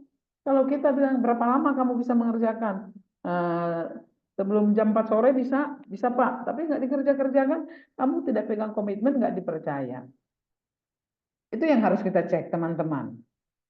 Nah, lalu apa yang harus kita lakukan? Dari beberapa yang pengecekan kita, paling tidak ada 4 hal yang saya minta teman-teman P3MI, baik yang sekarang masih duduk di bangku sekolah, atau di bangku kuliah, atau yang sudah bekerja, atau yang sedang mencari pekerjaan. Yang pertama, cintai pekerjaanmu itu. Cintai pelayananmu itu. Cintai keluargamu. Jadi mengasihi, mencintai sesuatu membuat kita mengupayakan terhadap apa yang kita cintai. Jadi itu nomor 1. Engkau harus mencintai pekerjaanmu. Mau gajinya kecil, mau gaji besar, engkau sudah bekerja situ, cintailah. Mau mamanya jelek, mau bapaknya gimana, engkau adalah anaknya, maka cintailah mereka. Dia adalah adikmu, mau adikmu itu badung apa bagaimana, dia adalah kakakmu. Kau belajar mencintainya. Ya. Pelayananmu di gereja, mau gereja kecil, mau dia cuman dikasih penyambut. Cintai pelayanan di gereja, mau cuma nyusun kursi kek, mau cuma ngelipetin buletin acara, itu pelayanan, cintai. Jadi kalau engkau mencintai itu akan membuatmu berupaya melakukan yang terbaik. Dan yang kedua adalah tingkatkan skill atau kemampuanmu. Persaingan semakin tinggi, teman-teman. Kalau sekarang cukup dengan begini bisa, besok lusa sudah tidak. Saya kasih contoh. Kalau zaman saya dulu cuman bisa yes, no, I love you, itu masih laku. Zaman sekarang teman-teman, kita nggak bisa cacicus ngomong Inggris, itu susah kita untuk bersaing dengan yang lain. Untuk mendapat pekerjaan yang lebih baik. Mau nggak mau tingkatkan. Saya suka bilang ke anak saya Novita, itu di Google, di YouTube itu belajar bahasa Inggris sendiri banyak. Gratis. Jangan hanya pegang handphone untuk game online atau untuk baca-baca cerita novel ya, atau untuk ber-TikTok gitu. Padahal di TikTok juga sekarang udah banyak juga untuk belajar kalau mau pilih-pilih gitu. Tingkatkan skillmu, kemampuanmu, kemampuan pelayananmu, kemampuan musikmu, memahami multimedia lebih mantap. Itu harus belajar, teman-teman. Nggak ada yang jatuh begitu saja tiba-tiba jadi pintar. Enggak. Memang kita memberi hati dan mau mengulang-ulang-ulang. Ya. Sama, untuk menyenangkan hati orang tua juga tingkatkan kemampuanmu, sensitivitasmu. untuk mengerti apa maunya orang tua. Jadi ketiga hal itu sama, tingkatkan skill atau kemampuanmu. Sesudah engkau mencintai, maka engkau kedua bergerak, tingkatkan skill. Kalau enggak naik-naik jabatan terus. Karena nggak bisa apa-apa itu aja. Teman-teman saya kasih sedikit aja. Waktu saya bekerja, saya bagian training coordinator, tapi disuruh mengerjakan sesuatu yang nggak relevan dengan training, saya kerjakan. Oh disuruh, oh kamu jadi audit aja, coba kamu periksa laporan keuangan perusahaan. Iya mak, laporan perusahaan cak mano ini, kita sarjana hukum nggak ngerti loh laporan keuangan. Belajar saya teman-teman. Lihat di Google, oh ini tuh namanya neraca. Oh ini tuh ini. Jadi belajar. Jadi kita bisa mengerjakan apa yang dipercayakan ke kita. Akhirnya semakin lagi dipercayakan. Ya. Lalu yang ketiga, perbaiki motivasimu. Komitmenmu harus teguh. Kalau tadi melayani P3M atau ikut ambil bagian dalam pelayanan supaya kelihatan hebat atau keren, ganti. Ini untuk menyenangkan Tuhan gitu. Komitmenmu untuk lebih mengasihi keluarga harus ada. Yang sudah siap-siap menikah, komitmenmu untuk mengasihi pindah ke keluarga baru, jadi ke pasangan, ke anak-anak yang tadi, itu harus pegang teguh komitmenmu. Motivasimu hanya bekerja untuk dapat duit, naik gaji, ganti, perbaiki. Engkau bekerja harus untuk berdampak. Itu resep saya ya teman-teman. Motivasi saya bekerja bukan mencari duit, tapi supaya saya berdampak bagi orang lain, bagi siapapun, termasuk bagi bos, bagi perusahaan. Jadi motivasi melayani juga, motivasi atau komitmen untuk mengasihi keluarga. Dan yang terakhir, berani berubah. Berani berubah dari yang sekarang menjadi lebih baik. Jadi kalau sekarang sudah setia, tidak telat lagi bekerja misalnya, tapi masih on time banget pulangnya, berani berubah. Engkau harus berbeda dari dunia ini, dari orang-orang sekelilingmu. Kalau teman-temanmu suka telat sekolah yang masih SMA, atau kalau yang sedang kuliah suka nitip absen, berani berubah mulai sekarang. Engkau harus beda. Walaupun itu kebiasaan yang sudah diakui nggak kenapa-napa, itu menjadi apa-apa di hadapan Tuhan. Dan berani berubahnya itu jangan nunggu nanti, dari sekarang harus sudah berani berubah. Ya. 4 hal ini yang harus kita lakukan untuk menyeimbangkan tadi. Menyeimbangkan antara karir, pelayanan, dan keluargamu, dan semuanya itu merujuk kepada kemuliaan Tuhan. Dan dengan demikian engkau bisa menunjukkan bahwa perjuangan Kartini itu tidak sia-sia. Engkau cowok atau engkau cewek, dalam 3 hal itu bisa diandalkan dan dipercaya. Maka benarlah cita-cita Raden Ajeng Kartini bahwa cewek pun akan mantep dalam karir, dalam pelayanan, dan juga dalam keluarga. Nah itu saja materi saya. Saya harap belum ada yang live meninggalkan Zoom-nya cuma dinyalain. Saya harap masih semua ini kita masuk ke ruang diskusi. Saya tahu kalian di grup apa di mana sudah ada tanya jawab, ada pertanyaan yang sudah dikirim, itu akan saya jawab, tapi saya lebih yang onsite sekarang dari penjelasan saya itu, apa ada sesuatu yang membuatmu timpang antara karir, saya tadi arah kita adalah supaya seimbang, sama-sama berkembang, karirnya berkembang, tapi tetap melayani, tapi tetap menjadi anak yang membanggakan. Nah, itu targetnya ya.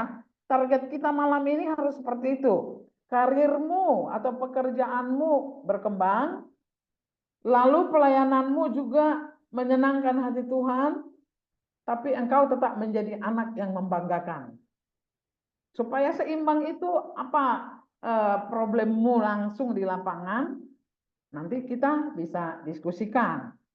Nah, itu dulu dari saya. Sebelum kita nanti terakhir sekaligus kita tutup doa, saya serahkan dulu ke MC kita, Nadia, silakan. Oke, terima kasih teman-teman semuanya. Boleh kasih aplaus dari tempat masing-masing kepada Kak Yos yang sudah menyampaikan materi pada malam hari ini, yang tentunya sangat bermanfaat dan juga menginspirasi kita semua, membuka insight baru ya teman-teman.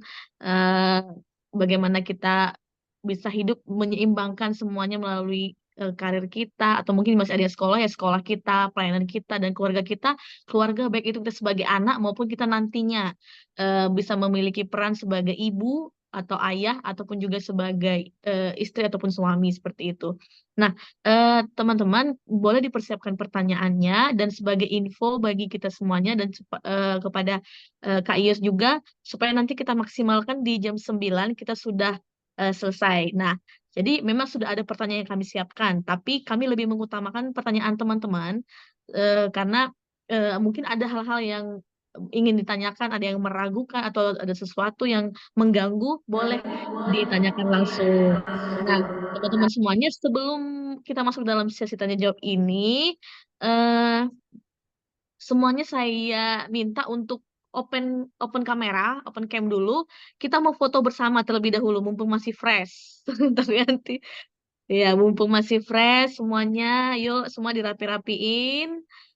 Ayo kita foto bersama dulu, nanti boleh dibantu dari Ana atau Bang Eben mungkin yang akan ambil gambarnya. Boleh dibantu diarahkan juga, mungkin boleh di open mic. Ya, bantu diarahkan. Bisa, Ana? Kita foto dulu semuanya, kayaknya ini udah pada buka. Oke, teman-teman kita foto dulu ya. Oke, Bang Eben. Ya, sip. Kasih gaya terbaiknya. Biar dilihat sama HRD Caplang. Ya, jangan ada yang ngechat dulu ya. Kita mulai dari ada 3 slide. Slide yang pertama, 1, 2, 3. Oke, saya simpan dulu.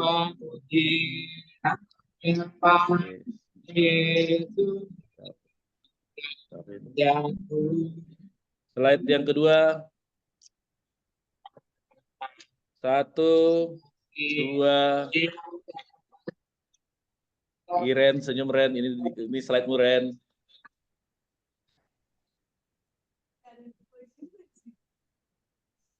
Oke, slide yang ketiga.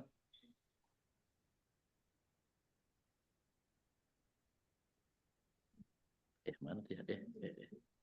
Slide yang ketiga, 1, 2, 3.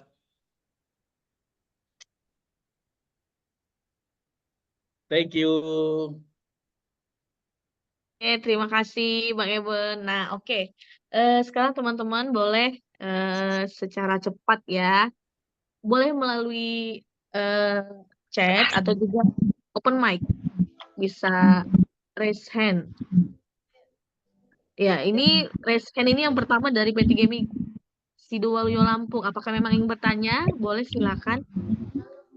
Ya, silakan. Silakan, boleh langsung bicara. Shalom. Shalom juga untuk pembina pada malam hari ini, Kak Yos. Ya, shalom. Terima kasih atas kesempatan bertanyanya. Saya perwakilan dari P3 MI Sidoarjo. Ada sedikit penasaran nih seputar menyeimbangkan karir dengan keluarga dan juga pelayanan. Pertanyaan saya simpel. Gimana, kan kita sekarang kumpul-kumpul masih SMP. Jadi bagaimana nih cara kita sebagai pemuda untuk mempersiapkan life skill kita untuk survive di kemudian hari, tapi tetap nyenengin hati Tuhan dan juga hati keluarga kita. Terima kasih, selamat malam. Terima kasih. Mungkin langsung aja Kak Yos. Langsung jawab. Ya, langsung jawab. Ya, itu mudah. Berikan hati untuk belajar.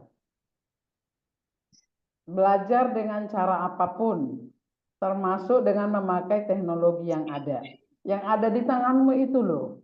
Ya, coba cari searching hal-hal yang baru untukmu pun pelajari. Ya, jadi bukan hanya teori, misalnya pelajaran biologi, bukan hanya itu, termasuk hal-hal yang praktis yang bisa membuat sesuatu prakarya pun ada di handphonemu itu, ada di YouTube. Misalnya cara membuat kursi, itu juga ada di situ. Untuk motong kayu dulu, cara membuat pagar rumah, itu ada loh. Cara memperbaiki atap rumah itu juga ada. Jadi belajar, bagi waktu untuk di sekolah, jam sekian sama sekian di sekolah toh, pulang sekolah ada waktu sekian lagi, berapa jam untuk bantu mama, lalu berapa jam saya untuk baca, berapa jam saya untuk yang santainya. Jadi tinggal dibagi waktu, tapi artinya jawabannya itu adalah belajar. Kalau mau meningkatkan skill dan kemampuan, lakukan berulang-ulang belajar dan itu yang kau akan dapat. Itu sih. Oke, terima kasih. Sudah mantap ya? Sudah cukup? Sudah cukup jelas? Ada satu lagi, kira-kira boleh nggak ya? Ya. Boleh, silakan.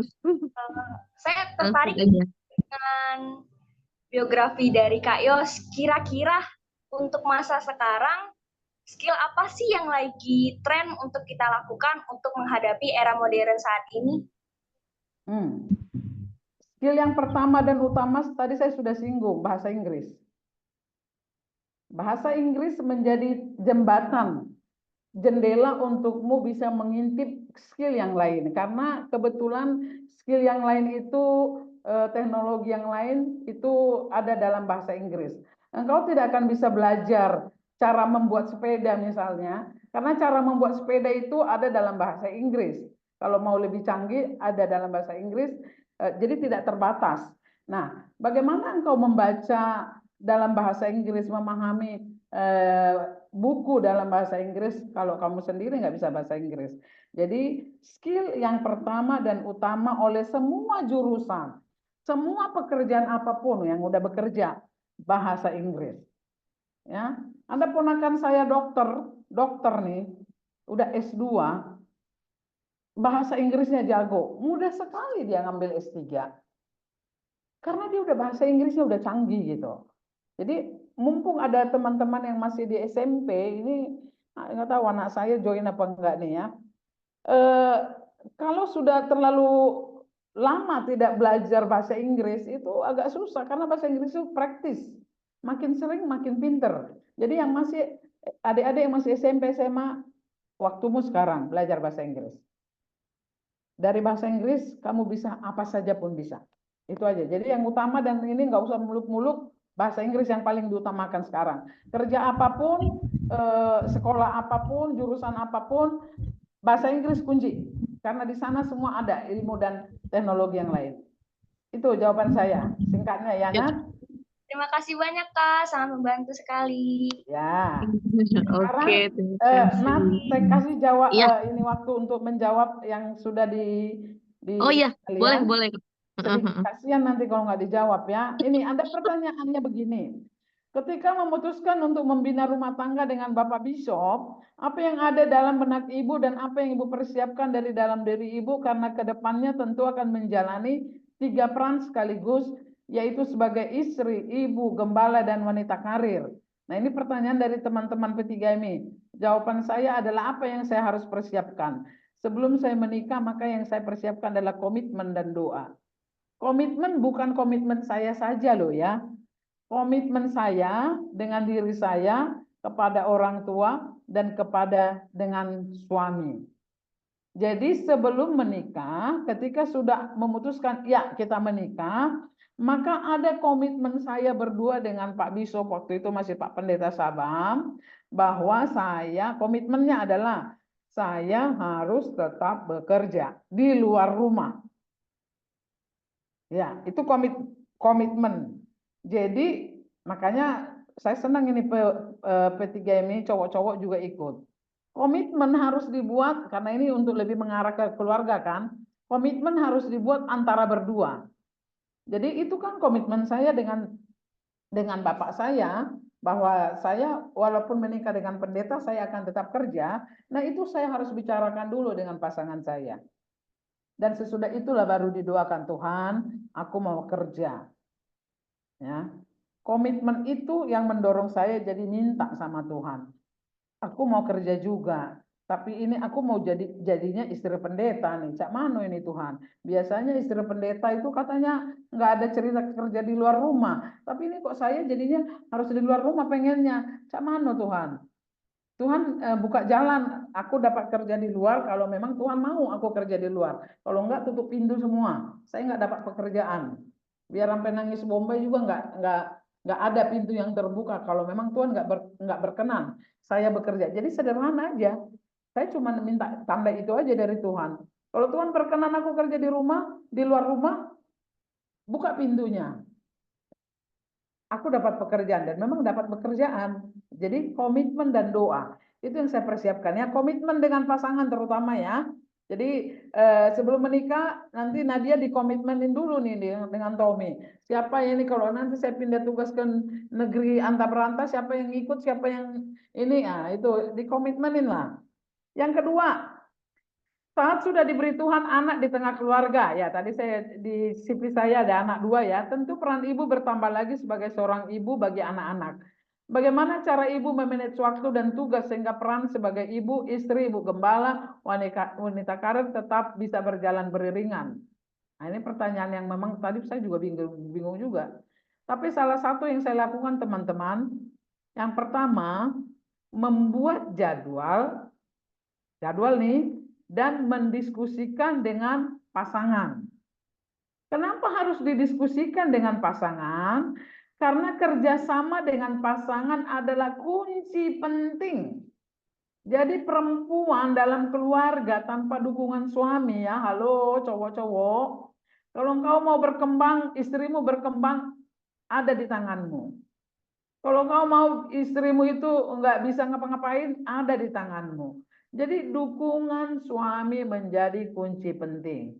Jadi bahas ini gambaran waktu yang kami sepakati dari kami menikah, ini sudah jelas ini dari kami menikah, teman-teman. Jam 5 ke jam 6, bisa sejam, tapi bisa dimulai setengah 6, tapi dalam termin itulah kami akan harus saat teduh. Bahkan sebelum anak-anak lahir, pun sesudah anak-anak. Udah lahir anak-anak masih orok aja, saya angkat dari tempat tidur, saya dudukkan di ruang tamu untuk saat teduh. Lalu jam 6 ke jam 7.30 persiapan rumah tangga. Ya disitulah mengurus sarapan, disitulah mengurus keperluan anak, masakkan dulu dotnya waktu masih kecil nih. Oke, dotnya itu dicuci-cuci, masak ini, susunya ini diletakin di meja, ini makan siang untuk suami, sudah dimasakin pagi-pagi.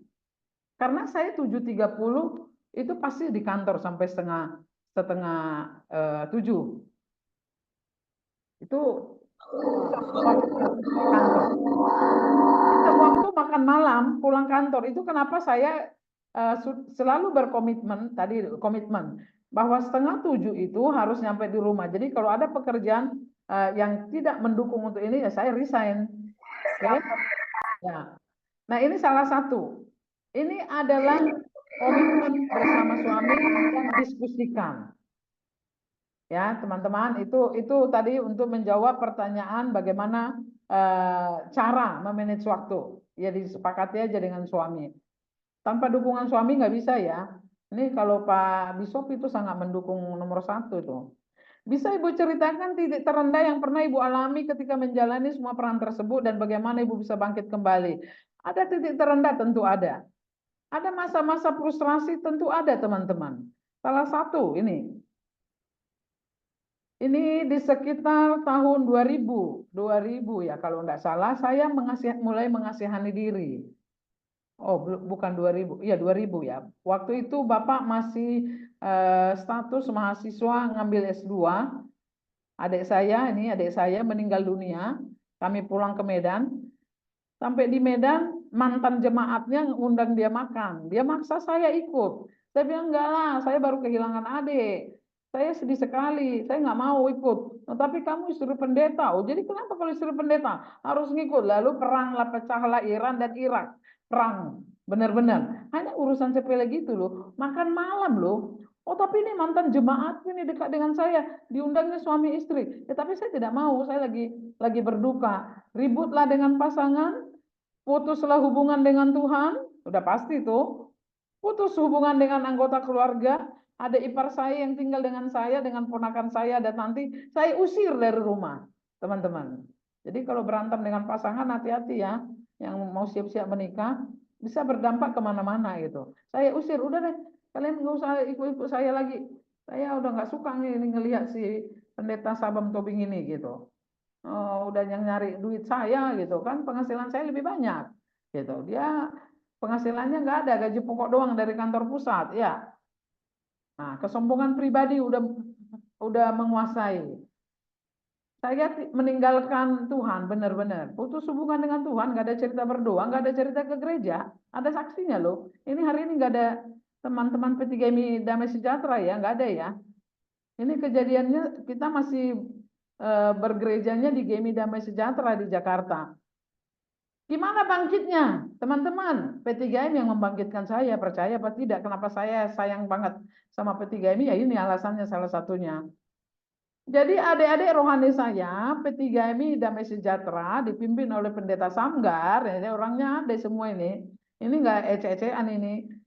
Mengunjungi saya loh teman-teman, padahal saya itu pembina P3M di sana. Lah kok anak binaan saya malah yang biasanya saya bimbing, malah mereka bimbing saya, ayolah Kak Yos, jangan gitulah Kak, kita nggak mau P3M lah kalau Kak Yos nggak ada, beginilah begono dengan segala rayuan. Dan juga ininya mereka membuat saya malu. Saya malu di hadapan Tuhan. Ayo, come on. Semua ucapan saya, ngobrolan saya sama adik-adikku P3M ini sekarang dibalikkan ke saya Tuhan. Loh kok muka saya jadi nggak ada ya Tuhan ya. Ya deh Tuhan ya, saya kembalilah. Nah saya kembali teman-teman. Itu kenapa P3MI Damai Sejahtera itu sangat berarti bagi saya walaupun orangnya udah berbeda tapi tetap aja P3M kan. Hari ini kenapa nggak ada ya anaknya? P3MI Damai Sejahtera kenapa nggak join ya? Penasaran saya, mereka tahu acara ini? Harusnya tahu, Bu Harusnya Bishop. tahu ya. Karena semua lokal kan diundang. Oke. Nah, tapi itulah ya. Jadi itu cerita saya ya. Ada titik terendahnya. Ketika kesombongan menjadi memuncak karena karirnya bagus. Gaji saya lebih besar dari gaji Pendeta Sabam Tobing waktu itu. Jadi kesombongan diri. Merasa penghasilan lebih besar dari pasangan. Hati-hati, itu yang merusak ini ya. Lalu sudah bertahun-tahun ibu menjalani semua peran tersebut. Hal apa yang membuat ibu tetap konsisten dan bertahan hingga saat ini? Tadi saya katakan cinta dan komitmen. Saya mencintai pekerjaan saya mencintai pelayanan, saya mencintai keluarga besar saya, keluarga kecil saya mencintai mereka semua. Dan komitmen di hadapan Tuhan untuk tetap melayani, komitmen dengan suami untuk tetap melakukan tugas rumah tangga juga gitu. Nah itu cinta dan komitmen. Tentu ada rasa lelah saat menjalani semua peran tersebut. Bisa Ibu ceritakan satu hal membahagiakan? Apa yang pernah Ibu alami sehingga rasa lelah seperti itu hilang begitu saja? Dalam hal karir teman-teman, yang paling membahagiakan adalah ketika saya semakin dipercaya atasan. Artinya dipercaya, walaupun artinya dipercaya adalah disuruh ngerjain ini, itu, ini kerjanya banyak gitu. Nanti, jadi saya nggak pernah ngomong, ya salary no up, little to me, ya bahasa anak-anak muda sekarang. Tidak. Tapi saya senang ketika saya dipercaya. Itu sangat membahagiakan saya sekali. Saya harap kalian juga akan seperti itu. Berlomba-lombalah dalam karirmu mencari kepercayaan atasan. Lalu dalam pelayanan, hal apa yang membahagiakan? Ya kalianlah. Begitu melihat kalian mantan sekolah minggunya kita, mantan PRMI-nya saya, mantan P3MI, tiba-tiba sudah jadi majelis. Wah itu sangat membahagiakan itu. Nggak ada yang lain loh. Ketika melihat buah pelayanan kita. Itu yang membahagiakan.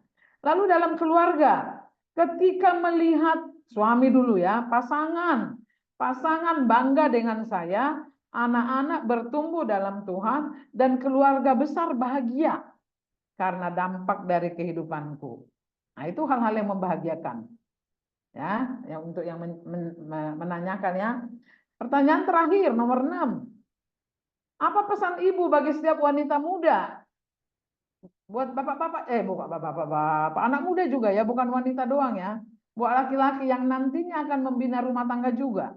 Ya. Apa pesan saya buat kalian? Perhatikan baik-baik. Pastikan engkau sudah cukup dewasa, matang, dan siap menerima komitmen dan tanggung jawab. Baru menikah.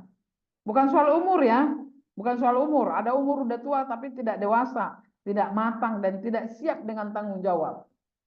Tapi ini masalah dewasa dalam pemikiran, matang dan siap menerima komitmen. Lalu yang kedua, jadikan Tuhan menjadi kepala dalam rumah tanggamu. Jangan engkau jadi kepala. Enggak ada yang jadi bos dalam rumah tangga. Ya, suami tidak jadi bos untuk istrinya, enggak ada itu. Tetap Tuhan jadi kepala di rumah tangga. Nah, itu pesan saya bagi cewek-cewek atau cowok-cowok yang sudah siap. Ini udah banyak juga yang senior-senior di antara kalian tentu ini. Jadi pastikan ya, itu dulu, matang dulu berpikir, dewasa dulu, dan siap dengan tanggung jawab. Udah ngerti bahwa engkau juga harus bisa nyuci, harus bisa masak, harus bisa semuanya. Baru engkau siap untuk menikah. Kalau belum bisa, jangan menikah dulu. Nah, itu pertanyaan ya, cukup hanya 6 yang dikasih ke saya tadi. Kalau masih ada pertanyaan, apa cukup, apa bagaimana, Nadia? Silakan. Oke.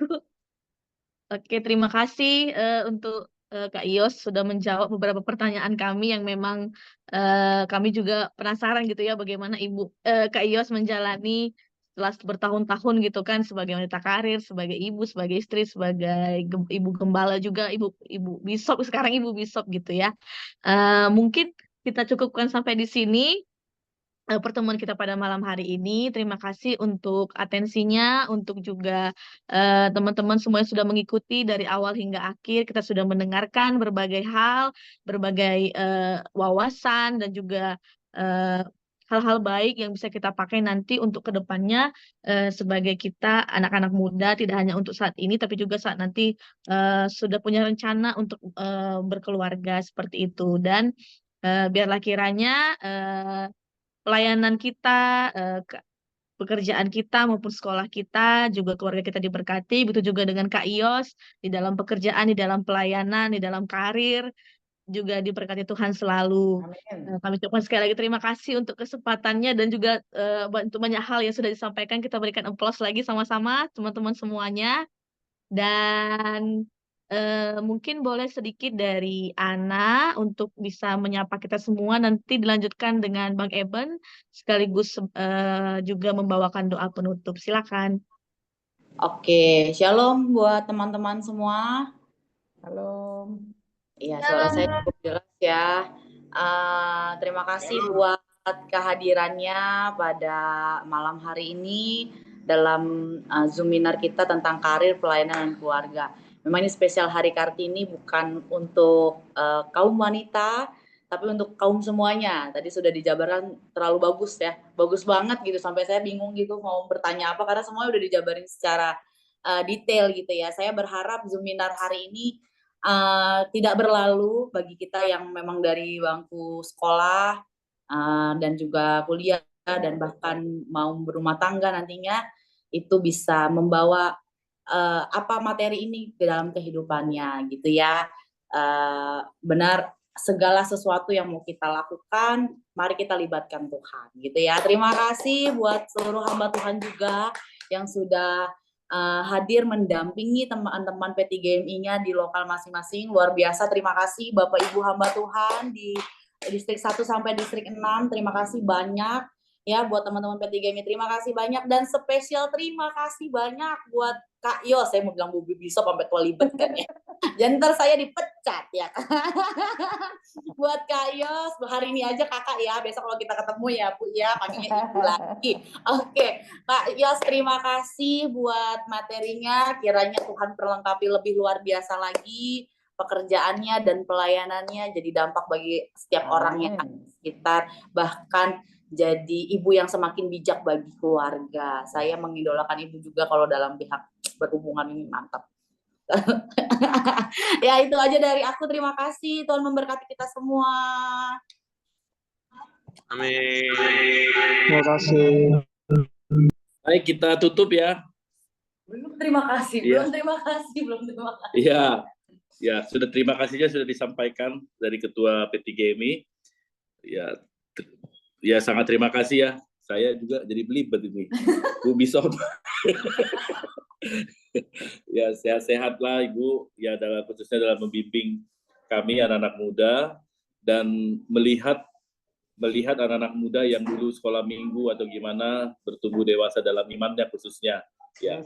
Ya teman-teman, dalam rasa syukur kita buat pertemuan kita ini yang sangat memberkati. Saya sangat terberkati teman-teman khususnya yang berkumpul di gereja bersama-sama di P3GMI. Ini menjadi sebuah kebersamaan kita diperlengkapi, dan saya percaya semuanya kita diberkati buat apa yang disampaikan oleh Bu Bishop dan membekali kita semua. Kita akhiri dengan berdoa. Mari kita bersatu dalam doa. Terima kasih ya Tuhan atas segala kebaikan-Mu kepada kami pada hari ini. Engkau baik, memberikan orang-orang kepada kami dalam pengalaman imannya, pengalaman kehidupannya yang dapat dibagikan untuk kami menjalani hidup sebagai orang yang percaya. Kami bersyukur buat Ibu Bishop yang menyampaikan hal-hal yang begitu mendasar dan penting kepada kami anak-anak muda-Mu dalam kehidupan kami, dalam menghadapi tantangan, dalam kehidupan kami di keluarga, di pekerjaan, di pelayanan. Engkau yang memanggil kami, Engkau yang berpengasihan atas kami. Terima kasih ya Bapak, berkati ibu kami ini dalam kehidupannya. Sebagai seorang istri bagi hamba-Mu, berkati dia, mendampingi Bapak Bishop, memberikan kekuatan bagi Bapak Bishop dalam memimpin gereja-Mu di wilayah 2 ini. Berkati dia sebagai seorang ibu bagi anak-anaknya, berikan dia hikmat dan bijaksana, membawa anak-anaknya terus semakin dekat kepada Tuhan. Tuhan yang memberkati dia dalam memberikan pengajaran yang benar dalam Tuhan. Sebagai seorang pekerja di tempat pekerjaannya, berkati dia ya Bapa. Pekerjaan yang dia kerjakan saat ini, itu adalah panggilan Tuhan kepada dia untuk melakukan pekabaran Injil, memberitakan Injil Tuhan, karena Tuhan punya maksud dan rencana ketika ibu kami ini bekerja di perusahaan itu. Terima kasih ya Bapak, berkati dia, cukupkan segala sesuatu, terutama kesehatannya. Kami mau berdoa, jauhkan sakit penyakit dalam tubuhnya. Hanya dalam nama Yesus Kristus, Tuhan yang menguatkan, Tuhan yang memberikan kesehatan, Tuhan yang bersama dengan ibu kami ini, sehingga dia menjalani hidupnya dengan sehat, kuat, sukacita, dan terus berharap hanya kepada Tuhan. Berkati keluarganya, semuanya dalam pengasihan-Mu, berkat-berkat Tuhan semakin nyata. Terima kasih buat setiap materi yang disampaikan, terus memberkati kami anak-anak muda-Mu, kami yang semua yang hadir diberkati, sehingga dalam perjalanan hidup kami di usia remaja, di usia muda kami berjalan bersama Kristus, memandang Engkau saja ya Yesus, dan menerima berkat daripada-Mu dalam kehidupan kami sehari-hari, dalam pekerjaan terutama dalam pelayanan kami. Terima kasih buat hari ini Bapak, berkati kami dan pelayanan kami besok dalam persekutuan di hari Minggu, kami mungkin yang mengambil bagian dalam pelayanan, berkati kami semua Tuhan dalam mempersiapkan diri, sehingga apa yang kami lakukan, memuji, memuliakan nama Tuhan, dan ibadah kami hanya kepada-Mu. Ini doa kami Bapa, kami bersyukur buat persekutuan ini, kebersamaan kami, Tuhan yang bersama dengan kami selalu. Dalam nama Yesus kami berdoa, haleluya, amin. Amin. Thank you. Terima kasih untuk semuanya. Terima kasih. Ibu. Terima kasih semuanya. Sampai ketemu. Sampai ketemu lagi. Sampai bertemu. Dan Tuhan teman-teman berkati. semua makasih. Hati-hati di jalan.